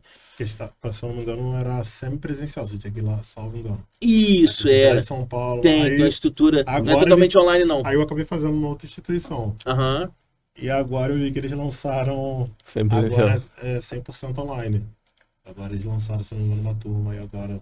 Não sei se já iniciou ou não. Agora aí. Assim, como eu já tive dos dois lados dessa história, buscando cursos como aluno e participando da organização ou atuando como instrutor, tem uma dificuldade também em questão de se vingar um curso por longo tempo e tal, porque é difícil de vender pra caramba. Comercial, né? A gente acha que. Olha, é difícil de vender pra caramba. Olha, até assim, pós-pandemia, eu tive pouquíssimas ocasiões de aula pós-pandemia, né? Eu teve um ciclo com Sequance no Rio. Eu trabalhei com eles, específico, até boa parte da turma era da Cirela, enfim. Aí fechou uma turma legal, a gente teve vários módulos, chegou umas 40 horas de diferentes assuntos, ruído, químicos, calor, vibração, laudo, programa, enfim, estatística, mas acabam sendo eventos raros, porque é difícil de comercializar. É difícil de comercializar. Quando a gente organiza para vender, justamente isso, é o que eu igual falando para vocês, eu não tenho estatística de mercado, só posso compartilhar as minhas experiências pessoais. Quando eu estive do lado de vender curso de higiene ocupacional, é muito difícil. Tanto até esse curso grandão que eu fiz lá em 3is, enfim e tal, eu não consegui fechar o segundo. O segundo eu já não consegui, né? E até esses módulos curtos, tá bem difícil de fechar. Deixa eu te sabe? perguntar, não é mais fácil, não? Então, a gente trabalha com esses módulos curtos de agentes químicos, você compra só agentes químicos 8 horas, é um dia. E é lógico assim, a gente aproveita o melhor possível essas 8 horas. Claro que assim, não vai ser o universo, mas eu tento fazer um caminho, né? É um bom caminho. Eu busco no meu curso de 8 horas de agentes químicos. Te dá uma luz, Te dá um pô. norte. Eu separo por grupos químicos, é uma opção técnica minha. Por quê? Porque grupo químico ele parece, ele meio que afunila a metodologia. Então, por exemplo, particulados, a metodologia e os acessórios são parecidos. Cassete, não ciclone, enfim tal. Então, o conjunto de acessórios é meio que cobre esse grupão de particulados. Ácidos. Então, tubo de silica gel, tubete de tal tamanho, cobertura tipo B da SKC, holder, tube holder, sem redução de fluxo ou com redução de fluxo, dependendo da metodologia, a vazão exigida. Então, eu costumo dividir meu curso por esses grupos químicos particulados, metais, ácidos, solventes, porque a instrumentação meio que também abraça o grupo inteiro. Então, eu procuro focar o melhor possível essas 8 horas com práticas. Bota a galera para fazer, calibra, quebra se tu tiver experiência de quebrar, quebra, calibra, então tá pronto o conjunto de amostragem para ir para campo fazer a coleta, enfim. Eu busco abranger esses grupos químicos todos, que pelo menos eu dou uma palhinha pro colega que tá ali comigo assistindo as bobeiras que eu tô falando, tá ali, vendeu 8 horas do dia dele para ouvir esse doidinho aqui falando, mas aí para aproveitar o máximo tempo do grupo, eu faço isso. Divido para esses grupos químicos que coincide com a metodologia instrumental. Então, assim, é o mesmo conjunto de instrumentos que às vezes pega o grupo inteiro, né? Igual metais. Então, eu foco o curso desse jeito para poder aproveitar o melhor tempo possível. Mas até, para não fugir da pergunta inicial, até esses cursos curtos estão difíceis de fechar turma. A gente tem tido bastante dificuldade de fechar turma, sabe? Porque você tem muito custo para você fazer um curso desse. Sim, né? não é um curso barato, não. Não é um curso barato, porque você coloca sua instrumentação para prática, pode ter uma avaria, né? Manutenção é caríssima, né? Então, mesmo dos nacionais, né, que um preço mais em conta, mas manutenção não é barata. Então, você coloca em risco. Tá usando, porque tá usando, tá manuseando, tem um risco, né? É o fator de amortização que você tem que colocar em cada medição sua em campo. E a sala de aula não é diferente, né? Mesmo que quando você vai fazer uma amostragem em campo, uma medição em campo, no seu preço, a minha dosimetria custa, sei lá, R$300. Nesses R$300, isso que é o preço de nota fiscal, você construiu ele com a taxinha lá de amortização do seu investimento, né? E a sala de aula não é diferente, ou seja, você tem que, de alguma forma, porque você está utilizando o equipamento, mesmo que não aconteça nada com ele, mas você está utilizando o equipamento. Então, como administrador dessa história toda lá atrás, você tem que ter aquela taxinha de amortização. Então, você não é um curso barato, né?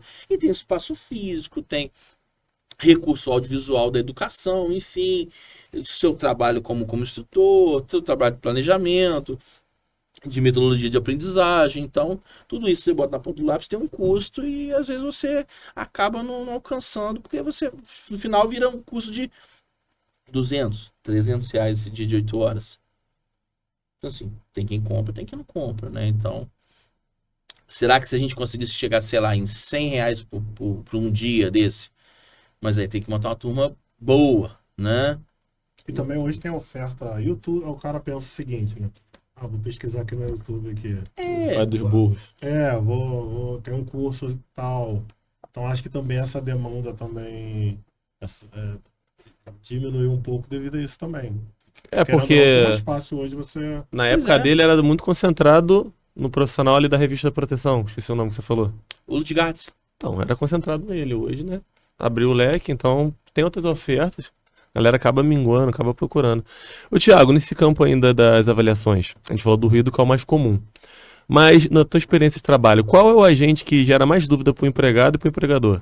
Vou dar um exemplo aqui, a questão do pessoal que trabalha com limpeza de banheiro. Uma polêmica danada, né? Não, tem o direito, outro não tem. Qual você mais enxerga nisso aí, na tua experiência? Então, vou falar dos dois. Vou falar do limpeza de banheiro e vou falar de um outro que dá muita polêmica. Um que dá muita polêmica é a avaliação de metais. Eu duvido que você converse com o serralheiro e ele fale que não tem direito a aposentar mais cedo o direito de salubridade. Só que a avaliação de metais, o primeiro problema é que ela esbarra, falta de limite de tolerância. Então você não pode conceder uma insalubridade, uma posição especial, se você não tem um limite de tolerância na legislação. Você não vai criar legislação. E aí você tem limite para o manganês, que a gente já conversou aqui hoje, alto pra caramba. Você tem um chumbo ali no anexo 11, você tem um ou outro com limite de tolerância. Acabou. Então, assim, não tem limite para alumínio, ferro, zinco, níquel, molibdênio, e a varredura de metais vai aparecer isso tudo, né? Então, assim, às vezes você conclui numa varredura de fumos metálicos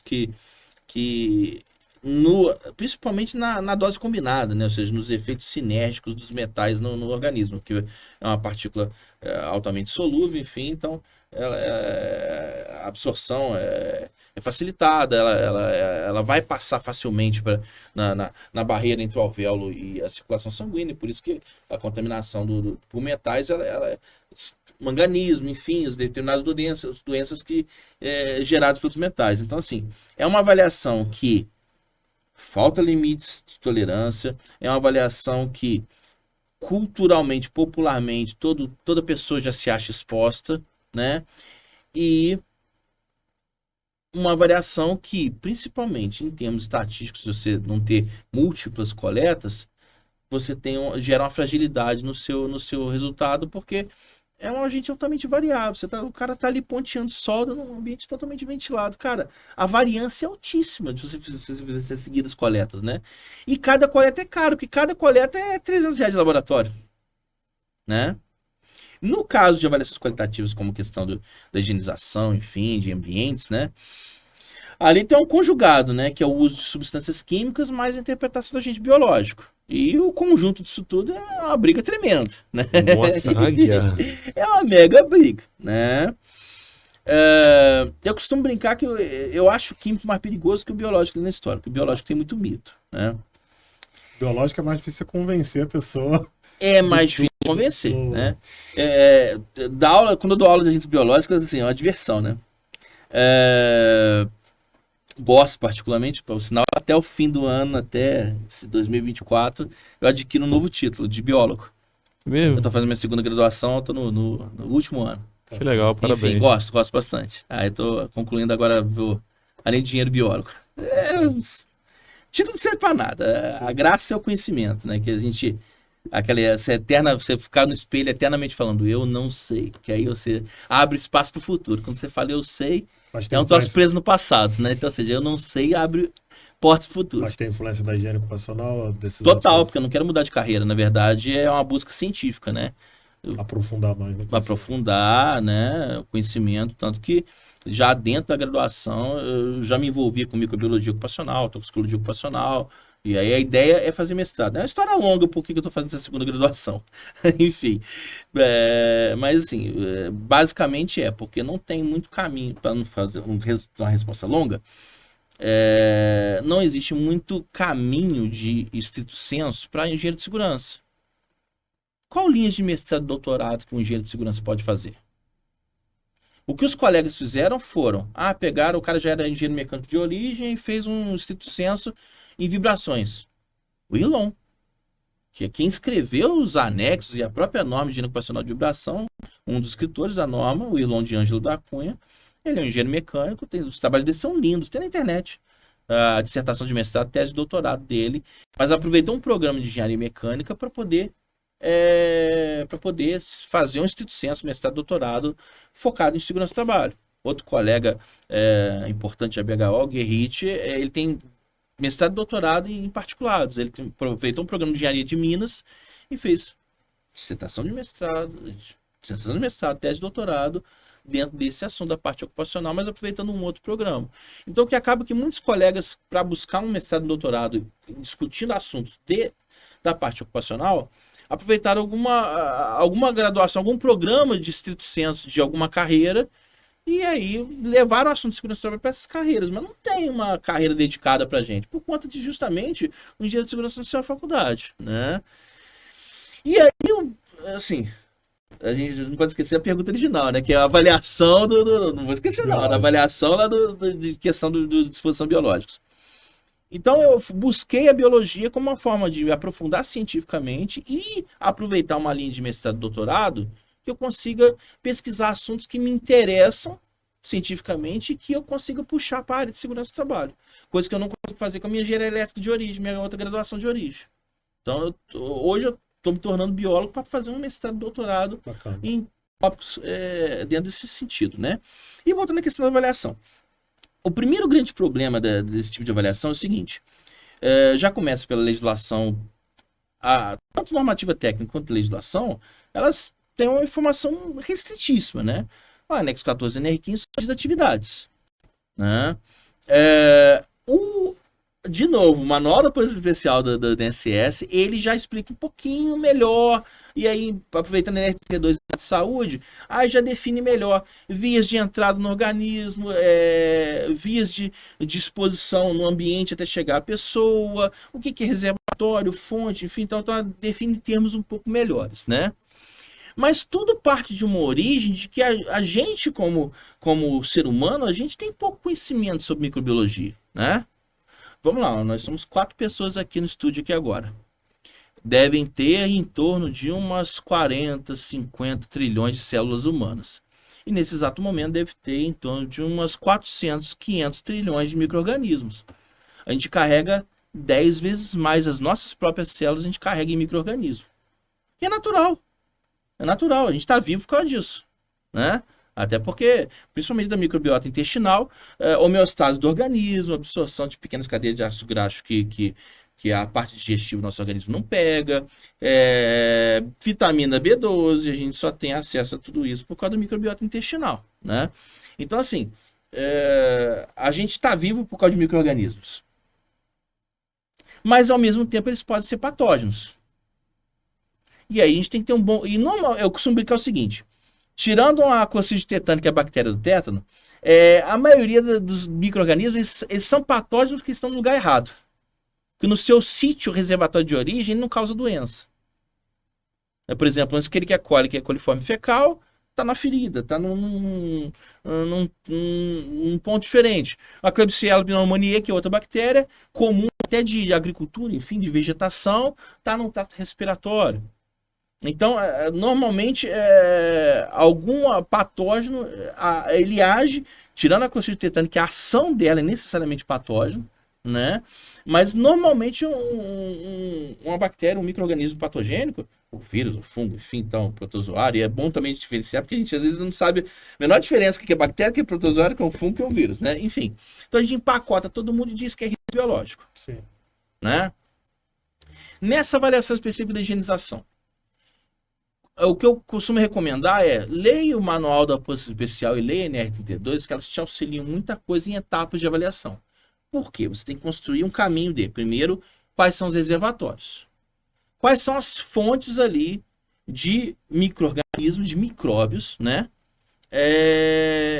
Que possam existir naquele ambiente. Depois você pensa no patógeno, mas quais são os reservatórios? Tanto a pessoa limpando o ambiente, ela própria já tem sua carga. Que a gente já supõe que não é patógena, porque é a carga dela mesmo de equilíbrio de organismo, enfim, de homeostase de organismo, ela está saudável, tá apta para o trabalho. Teoricamente, se ela receber um asa do trabalho, ela está apta para estar ali. Então, ela própria não é uma causadora de doenças dela mesma, dessa pessoa. O ambiente, se é um ambiente, por exemplo, um vestiário, sanitários, onde pode ter outros reservatórios, a gente vai, os usuários desse vestiário, que somos nós mesmos, desses sanitários, a gente vai entregar urina e fezes. Urina até segunda ordem é livre de micro-organismos. Então, processo de limpeza renal, a não ser que você esteja com infecção urinária, né? Ou no máximo que a urina vai pegar no arraste pela uretra, ou principalmente na saída, algum micróbio de pele. Mas não do sistema renal, porque o sistema renal é um sistema que é livre de vida microbiológica, né? Diferente, por exemplo, do seu intestino, enfim. As fezes já vão sair com a fração de bactérias comensais. Bactérias comensais, que não são nocivas ao organismo. Tá? Então, esses são os reservatórios que você vai encontrar nesse ambiente. E mesmo assim, tá na sujeira do papel, ou foi embora, ou tá agarradinho, encostado no sanitário, aquela coisa bonita, que a pessoa que limpa esses ambientes vai lidar com isso. Aquelas marquinhas que ficam lá, né, Olha, cara? eu fiz isso, eu fiz essa brincadeira no público do Grupo Técnico de Higiene Ocupacional. Eu fiz uma apresentação de agentes biológicos no Grupo Técnico de Higiene Ocupacional daqui do Rio, né, no GT da BH aqui no Rio. Eu brinquei assim, gente, o trabalhador por acaso vai lá ter contato com fezes e tal, vai passar a língua, passar no rosto? Não vai. Então, assim, é um reservatório que está lá, que você pressupõe que mais provável que tenham bactérias comensais, que não tenham patógenos, está lá no papel, está lá no resíduo de sanitário. Qual é a via de transmissão no ambiente para chegar dali, daquele ponto que está no trabalhador? Tem que botar a mão nua? Então, aí você faz uma avaliação mais simples. Tem equipamentos, tem ferramenta de trabalho? Né? Então, assim, eu acho, para você dar uma pergunta objetiva, eu já fiz vários laudos concluindo como não existente risco biológico para esse tipo de tarefa, baseado nesses argumentos. Uso até Mas citações. porque também, não sei, olhando também o anexo 14 da NR15. Não, nem tem essa atividade. Tem aquele debate por causa da jurisprudência de novo. Ai, maldito. Ai, esses colegas com OAB, eu tenho vários amigos, um beijo pra todos eles, mas esses colegas com OAB no bolso, eles criam uma problemada. Enfim, tem Toda hora aquela muda. jurisprudência de limpeza em áreas de grande circulação, aeroporto, Exato. rodoviária, Então, aí- virou... É, enquadrou como equivalente ao lixo urbano de 40%. Exatamente, Né? Então tem exatamente. jurisprudência que gera uma mega de uma briga nesse assunto. essa é a grande questão, né? É. O que é grande circulação? Pois é, o que é grande circulação? Você Entendeu? entender que um banheiro de empresa é grande circulação, sei lá, ué. Ué, trabalhar no Reduc Essa é grande circulação. Um troço vago, né? Eu te falo de jurisprudência vem pra atrapalhar a nossa vida. Essa guerra, tem muita essa guerra, sabe quem? Em academia. Nunca vivenciei isso, não. A gente tem alguns clientes de academia, e aí porque ela tá limpando lá o banheiro da academia. Grande circulação. Grande circulação. É muito subjetivo. Entendeu? Cara, mas, pois é. Uma... É jurisprudência, né, cara? Tá, assim, por isso que Eu por isso que eu uso esse termo de ABHO, não. eu já- Deixa a lei, deixa a NR, até a NR, deixa a NR pra lá, vamos conversar sobre ciência. eu sou meio pragmático, não tá lá no anexo 14, né? Mas realmente tem algumas pessoas que vão porque tem essa jurisprudência mesmo. Sim, Em relação, claro. por exemplo, hospital, parece que escola, faculdade, tudo meio que entra dentro desse parâmetro. Deixa eu aproveitar de perguntar que a gente falou de academia. Nesse campo aí, só para não perder. Então, para quem trabalha nesse tipo de atividade, pelo lado biológico, você não caracteriza geralmente. Pelo lado químico, Bem lembrado. E eu brinquei no início da resposta à pergunta que eu acho que o químico mais perigoso. Por quê? sim. Porque a pessoa pode entrar ali com uma substância clorada, uma substância contendo peróxido de hidrogênio, que são substâncias que são desinfectantes, esterilizantes, né? E aí numa concentração que nem precisa ser tão alta, que pode ser altamente nocivo. Mas é uma brincadeira, não vou falar nem de empresa. Quando a minha esposa limpa o banheiro, ela usa tanto cloro que ela sai chorando lá dentro. E como se eu não tivesse o filtro químico lá dentro, respirador e tudo pra usar, né? Já que você quer dar esse banho de cloro no ambiente, eu tenho respirador pra isso. Sim. Tem um respirador bonitinho aqui com filtro químico pra te dar, pô. Mas enfim, às vezes o profissional tem à disposição a substância. Eu tô brincando nesse caso, citando minha esposa que às vezes exagera um pouquinho no cloro. Mas eu lembro uma situação eu cuido no hospital que foi comprado para a equipe de higienização um produto que tinha um percentual de peróxido de hidrogênio. Tinha um outro substância desinfectante na concentração. Mas o peróxido, ele é altamente desconfortável. E receberam isso para limpar todos os ambientes, todo o chão inteiro do hospital. Cara, até em lugar arejado, a pessoa sofria.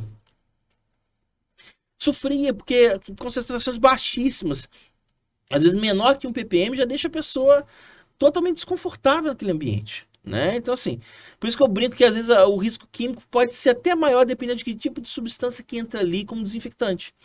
E eu citei área hospitalar, porque a área hospitalar tem até norma, né? Determinados ambientes tem que... crítico, não crítico, semicrítico, as definições das normas da Anvisa, enfim, tal, os RDCs da Anvisa para área hospitalar. E aí isso casa um pouquinho com a higienização, porque, não, tal lugar tem que ser limpado a cloro a 2%, a 0,2%, 0,02%. Esse 0,02% de cloro já é um troço desagradável de lidar, né? E às vezes é para limpar chão. E tem uma questão também que é a análise preliminar, né? Para você identificar também. Às vezes acontece um profissional, vou fazer uma varredura uma varredura aqui, não olha qual o produto que na verdade está utilizando, não foi feito o levantamento. E nessa daí o trabalhador pode ficar exposto, né? Não, com certeza. Volta naquilo que a gente conversou sobre a avaliação qualitativa, né? Ela tem que ser muito boa, porque assim, não adianta você querer sair medindo... Isso ocorre tanto nos metais quanto no químico, né? né? Você fazer um levantamento preliminar ali dos produtos químicos ali que estão sendo utilizados ali para você poder realizar uma avaliação. Você pode até economizar a avaliação ambiental ali com base nisso, né? Com base nesse... Exatamente. A avaliação qualitativa e a investigação do processo, ela é muito importante, né? Eu costumo usar o exemplo seguinte. Látex, indústria do látex, produção de produtos derivados do látex, né? A maioria desses produtos tem uma etapa de vulcanização na própria fábrica que produz um tubo, uma luva, um balão, por aí vai. Normalmente se usam substâncias contendo enxofre para acelerar a vulcanização. Então, se você não for lá no setor de moinho, de composição de massa, conversar com os caras, olhar a saca, ver a formulação, até onde deixa você ver, porque pode ter algum segredo industrial. Mas aí você pode ver, por exemplo, o cara lá tá usando enxofre sólido ventilado, ZDBC, ZDEC, que eu tô falando até de um lugar específico, preservar o nome do local. De etilcarbamato de zinco, de butilcarbamato de zinco. Entre esses 3 produtos na composição da massa, das massas, das misturas, porque esses 3 caras vão auxiliar na etapa de vulcanização para no final produzir um produto derivado do látex. Luva, tubo, balão, por aí vai. Se você não faz essa investigação lá no início das misturas, você não vai enxergar que pode ter algum composto de enxofre no meio do processo, principalmente na área de estufas de forma de vulcanização. Estufas de vulcanização. Por quê? Porque ele entra como necessário ao processo. Ele acelera a vulcanização do látex.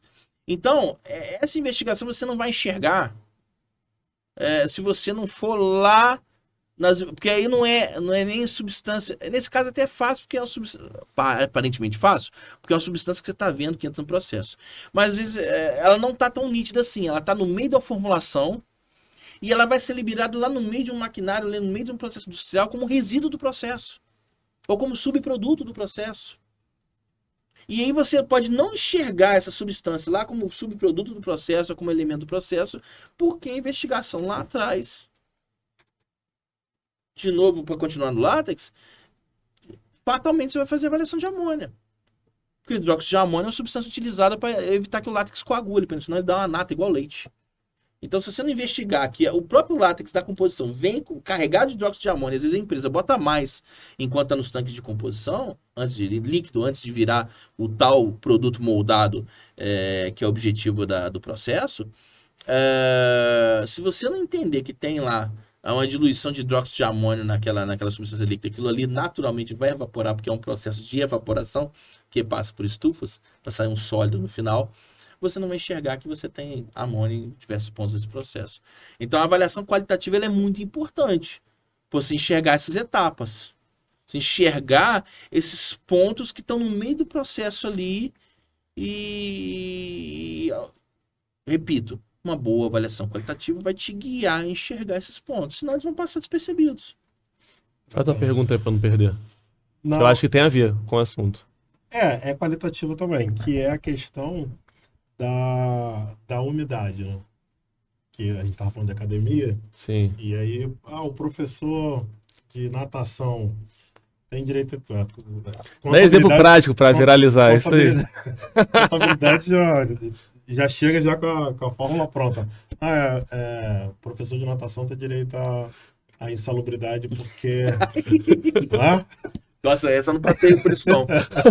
Nossa, eu acho que eu ia ficar nervoso. Tem umas coisas que eu escuto, eu fico irritado. Exposto a Principalmente o cara que é leigo quer te empurrar. Nós que somos profissionais da área, o cara leigo quer vir empurrar para nós, empurrar para você, para mim. O contador é especialista nisso. Você tem que concluir isso aí, porque isso aí tá enquadrado. Nossa senhora. Não, Eu já tive briga com o sindicato, com advogado de sindicato, com contador. E às vezes também acaba se tornando, a segurança do trabalho às vezes tem uns mitos, né? Que às vezes se populariza, até entre os profissionais mesmo. Não, o cara é professor de natação, ele está trabalhando dentro da piscina, ele tem direito à insalubridade, porque é umidade. E aí? E aí, fala. Então, vamos lá. Umidade é o anexo 10 da NR15, né? E só tem um parágrafo, é o trabalho em locais encharcados. Então, assim, o entendimento que a gente, como profissional, acaba inevitavelmente chegando ele realmente trabalha nessas condições de local encharcado, né? Porque assim, a água em si é uma nociva à saúde. Então, o professor de piscina, ele merece, ele vai ganhar uma insalubridade de 20%. Eu acho complicadíssimo, né? Porque eu li um artigo. Vai no entendimento da norma. Você entender que ele trabalha no local encharcado, então, que é o único parágrafo do anexo 10 da NR15, né? Esse é o problema. Nunca pegou esse caso. E não tem a posição especial, então não tem, pelo menos a LTCAT não tem briga. Você chegou a pegar algum caso desse? A gente inexistente. Esse argumento não aconteceu, nunca fiz laudo de academia, não. De clube, essas coisas não. Eu até abri aqui, eu li um artigo achei bem interessante, não vou lembrar detalhes, mas o texto fala assim: operações executadas em locais alagados ou encharcados, vírgula, com umidade excessiva, capazes de produzir danos à saúde de trabalhadores. Então, no artigo, ele separava nesses Capaz de três, produzir dano, nesses exatamente. três itens. Então, assim, aí ele vai explicando a etimologia da palavra e tal, e aí ele vai explicando. Por exemplo, ele deu um exemplo que eu achei interessante. Vamos supor, você trabalha num Aquele pessoal que trabalha em por exemplo, galeria. galeria de esgoto, por Isso. exemplo, né? Aí você tem, que ele tá falando aqui, alagado, encharcado, beleza, alagado. Aí tá falando umidade excessiva. Aí você vai ver, de repente, a umidade relativa do ar, de repente, no local que você está ali. E causa nocividade, que é diferente do cara que está dentro da piscina, por exemplo, que de repente tem ali uma higienização, né, da piscina. Normalmente, natação deve ter algum tipo de controle ali que você deve fazer ali com periodicidade. Enfim, ele foi abordando todos esses itens dentro do artigo, dando a entender no entendimento dele, na verdade, e que não é insalubre. Essa da como piscina assim? pra mim Toda foi vez que dá novidade. conflito... Ai, perdão, desculpa. Não, essa da piscina pra mim foi novidade. Não, e não é não. Não, eu não tinha apresentado essa não, mas olha, foi que é novidade. cada argumento interessante, né? Exatamente. Se você colocar os donos de academia assim, grande, os caras ficam aterrorizados, já acham que tem. É mesmo, É. cara. Que loucura. Tem. Se você pesquisa aí depois aí no Google, você vai ver. É uma vez só não vi Eu só não uma vez só. imaginava isso. Não aconteceu com o final de clube, não. Como eu gosto de responder sempre, assim, eu acho que a solução para tudo é ciência, né, cara? Porque a ciência é o mecanismo que o ser humano desenvolveu para transformar o ambiente, que não é uma crença, porque eu posso hoje dizer que isso aqui é H2O e uma pesquisa científica desenvolver um pouco melhor esse entendimento, e amanhã eu posso acreditar o contrário do que... Não é nem acreditar, eu posso seguir o contrário do que eu sigo hoje, porque a ciência se reverteu, evoluiu. Então ciência não tem crença. Então ciência é o desenvolvimento humano, as formas que o ser humano criou para poder mapear as coisas, mapear o ambiente, mapear a si próprio, enfim, dar um entendimento das coisas, né? Buscar um entendimento das coisas, né? Vamos lá. Qual o dano da água excessiva na pele? Inicialmente, em curta duração, nenhum. Porque nós temos uma epiderme que somente substâncias lipossolúveis vão atravessar essa epiderme. Aí quando eu virei aqui, o cara fica na praia. Vamos dar. Vai que algum dia eu vou fazer laudo de bombeiros de praia. Tipo umas praias igual Paraty que tá salvando afogado toda hora, né? As crianças, tô quase afogando. Vai lá o bombeiro. Faz 10 salvamentos em 1 hora, né? Ele dá volta xingando a água, né? Tem gente que volta xingando da água. Vocês querem morrer? Para com isso. Já fiz 10 salvamentos em 1 hora. Esse aí, pô, vai alegar. É local encharcado, umidade excessiva. Que loucura, gente. Então, assim, o contato direto com a pele, por curta duração, a pele ela é uma barreira contra substâncias não lipossolúveis. A água não é uma substância lipossolúvel, então não vai atravessar.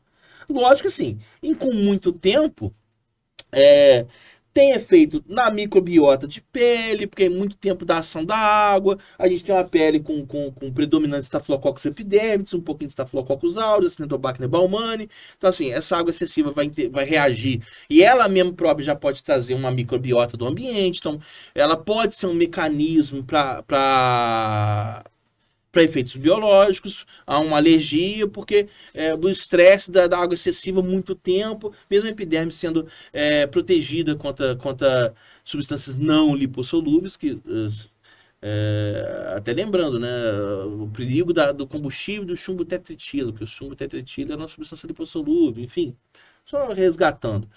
Substâncias lipossolúveis que tem até uma preocupação em relação a químicos lipossolúveis, né? Enfim, a água não é. No caso da umidade relativa, isso, contato água, líquido, enfim, o professor de piscina, né? Agora, no caso do suor do ambiente, que eu sei que tal, respingo, a umidade relativa do ar está aumentando, elevado. Ela, na verdade, ela é um mecanismo. Então, se, por exemplo,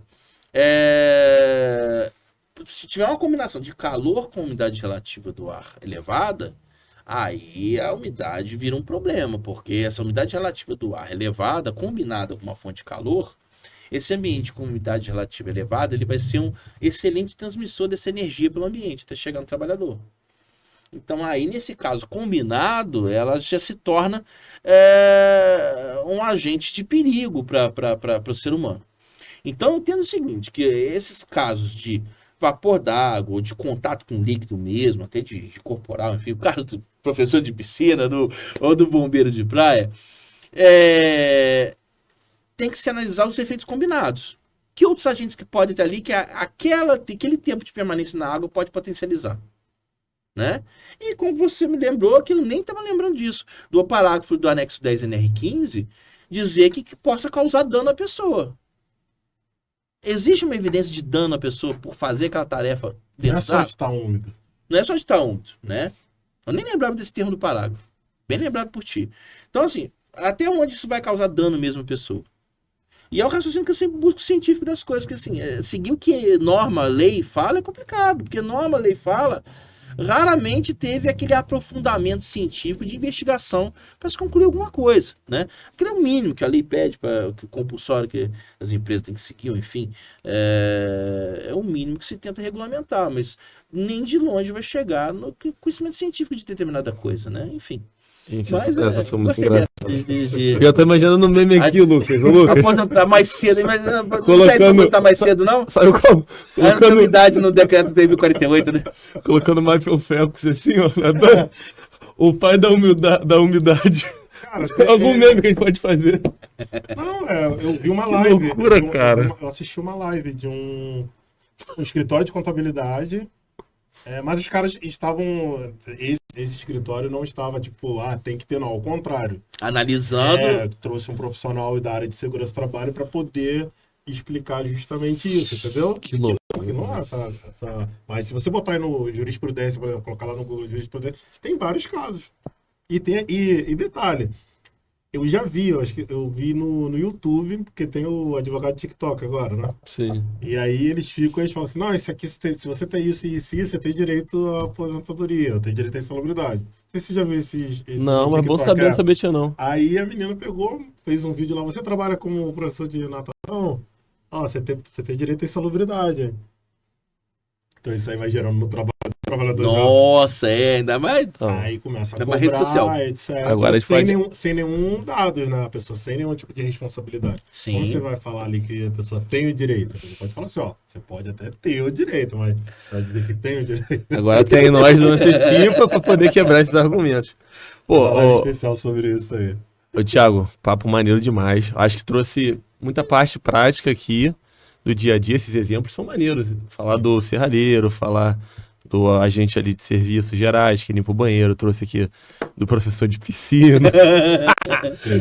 E também teve muita parte aqui de ciência realmente específica da nossa área. Eu gostei pra caramba. Então, assim, obrigado. Pra mim foi uma aula. O que tu quer dizer também, Wesley? Não, assim, eu fico feliz de ter profissionais com essa dedicação, né? De fato, de trazer algo mais. Porque às vezes a gente na segurança do trabalho, muitas das vezes, no nosso segmento, a gente fica muito no achismo, né? A gente fica muito no achismo, fica mitos, muitas das vezes. E às vezes a gente não consegue ir para os dados, para os fatos, para a ciência. Isso é muito bacana trazer. Fiquei feliz, não sabia que você tinha essa tem pra muito questão domínio. biológica também, né? Eu vejo muita galera indo pro químico, né? Hoje a gente tem uma Magalhães, por exemplo, uma referência aí, ele é químico e é higienista ocupacional, nem é engenheiro.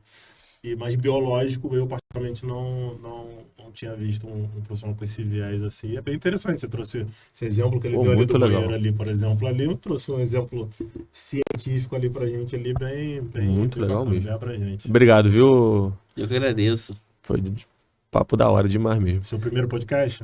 Primeiro podcast. É. Assim, na época de pandemia a gente fez um monte de Live. lives, né? De Instagram, né? YouTube também, né? Mas podcast foi o primeiro, foi muito bacana. Porque assim, essa dinâmica do bate-papo livre, né, cara? Então isso é fantástico. No biológico, né, a gente pode trazer algumas novidades para frente, porque o meu TCC da biologia vai ser sobre Clostridium tetani na indústria. Então assim, principalmente indústria do ferro e do aço, né? Porque você entra numa empresa desse ramo, é certo que você vai encontrar na programação de gestão de segurança, enfim, uma antitetânica para admitir trabalhadores. Mas por quê? Né? Enfim. E a Clostridium tetani é a bactéria causadora do tétano. E popular você vai falar, o prego enferrujado, é ferro, né? Enfim, e é uma bactéria que causa o tétano, não é o ferro enferrujado. O ferro enferrujado só é um ferro no ambiente que está exposto a intempérie, a esporos, enfim, e pode, por estar no ambiente, ter a possibilidade de estar ali um esporo da bactéria e numa perfuração num ponto de baixa profundidade na pele, com baixa oxigenação. A baixa oxigenação é um gatilho para o esporo se desenvolver assim, entre aspas, muitas aspas nisso, a fase adulta da bactéria. Então vai ser o TCC da biologia. Então, assim, a gente tem que agradecer a participação, né? E a gente tem que seguir esse caminho, buscar respostas científicas. A gente tem uma tendência muito grande na área de segurança do trabalho a seguir norma, porque a gente é obrigado a seguir norma. A gente é indagado o tempo todo. NR, 1, 2 acabou, né? 3, como o cara vai te inspecionar, 4 para construir SESMIT, 5 para CIPA, 12 de máquinas, 13 de caldeira e vasopressão, enfim. Então a gente está rodeado a gente é fuzilado o tempo todo por atendimento de NR, né? E a gente acaba ficando naquilo ali, né? Só que a gente tem que ter a consciência que aquilo ali foi escrito por alguém que não é muito diferente de nós. E a gente construir essa visão crítica de, peraí, a norma diz isso, mas eu não sou obrigado a concordar do ponto de vista científico, né? Então, assim, como que se construiu essa definição? Como se construiu, principalmente, jurisprudência, né? E a gente buscar informação o tempo todo, se atualizar e tentar entender as coisas no que elas realmente são, porque a palavra às vezes pode ser construída para naquele momento, num momento ou político ou econômico, alguma influência que construiu aquela normativa, aquela lei, aquela NR, que pode não condizer muito com a ciência prevencionista, né? Então é o que eu recomendo a todos os colegas: abrace a ciência prevencionista no sentido mais profundo dela, no âmago dela. Não se trave até por publicações que outros já fizeram, até pela ciência mesmo que os outros desenvolveram. Busque a sua própria ciência, pesquise, aprofunde, né? Busque nas suas expertises, a sua expertise em química, física, ergonomia. Busca dentro de expertise fazer perguntas, perguntar, e se, né? Perguntar, fazer o what if o tempo todo, né? What if, né? Enfim, fazer perguntas para tentar investigar cada vez mais esse ambiente nosso. Que aí, naturalmente, as normas vão melhorar, ou pelo menos o nosso entendimento, pelo menos pessoal das normas, vai melhorar. E é necessário para a gente ter mais segurança para trabalhar, ter uma estruturação da sua atividade, até de projeção de carreira também, né? Por tabela, né? Pô, vou expandir nisso, posso fazer um mestrado, um doutorado, enfim. Então, acho que só tem a ganhar esse tipo de investigação. Se aquela criancinha que senta no primeiro banco, aquela criancinha, por quê? Eu quero por quê? Por quê? Eu quero ser essa criancinha o resto da vida. Thiago, tu vai voltar, irmão. Foi muito maneiro. Acho que tem muito mais assunto aqui pra gente poder debater e conversar. Foi da hora mesmo. Fico à disposição. Tá, então... Vamos fazer outras pautas. Com certeza. Pessoal, então eu vou pedir a vocês também pra seguir o Instagram do Thiago. Como é que tá o teu Instagram lá, Thiago? Enche Thiago Simas, mas eu confirmo direitinho, ou com um comentário, enfim, quando sair a publicação do vídeo. Então, beleza. Mas é Enche Thiago Simas, se não falha a memória. Você tem o LinkedIn @Enche também. Thiago Simas. Tem o LinkedIn também, né? LinkedIn também. O @Thiago Simas é meu no LinkedIn. Só Thiago Simas. Aí, Se ó, pesquisar fácil de achar. linkedin.com/Thiago Simas sou eu. Bacana. Mais fácil ainda. Então segue o Thiago lá. Os cortes vão sair aqui no canal do Antecipa. Também tem uns cortes que saem lá no Instagram também, collab com ele. Aí fica mais fácil ainda de achar o perfil. Enfim, o Antecipa tá no LinkedIn, tá no Instagram, tá no YouTube, em breve no TikTok. Nós contamos com o apoio de vocês para nos seguir, apoiar esse projeto e apoiar também o Thiagão seguindo a rede dele. Valeu? Forte abraço. Pessoal, muito obrigado aí. Abraço. Valeu. Tchau, tchau.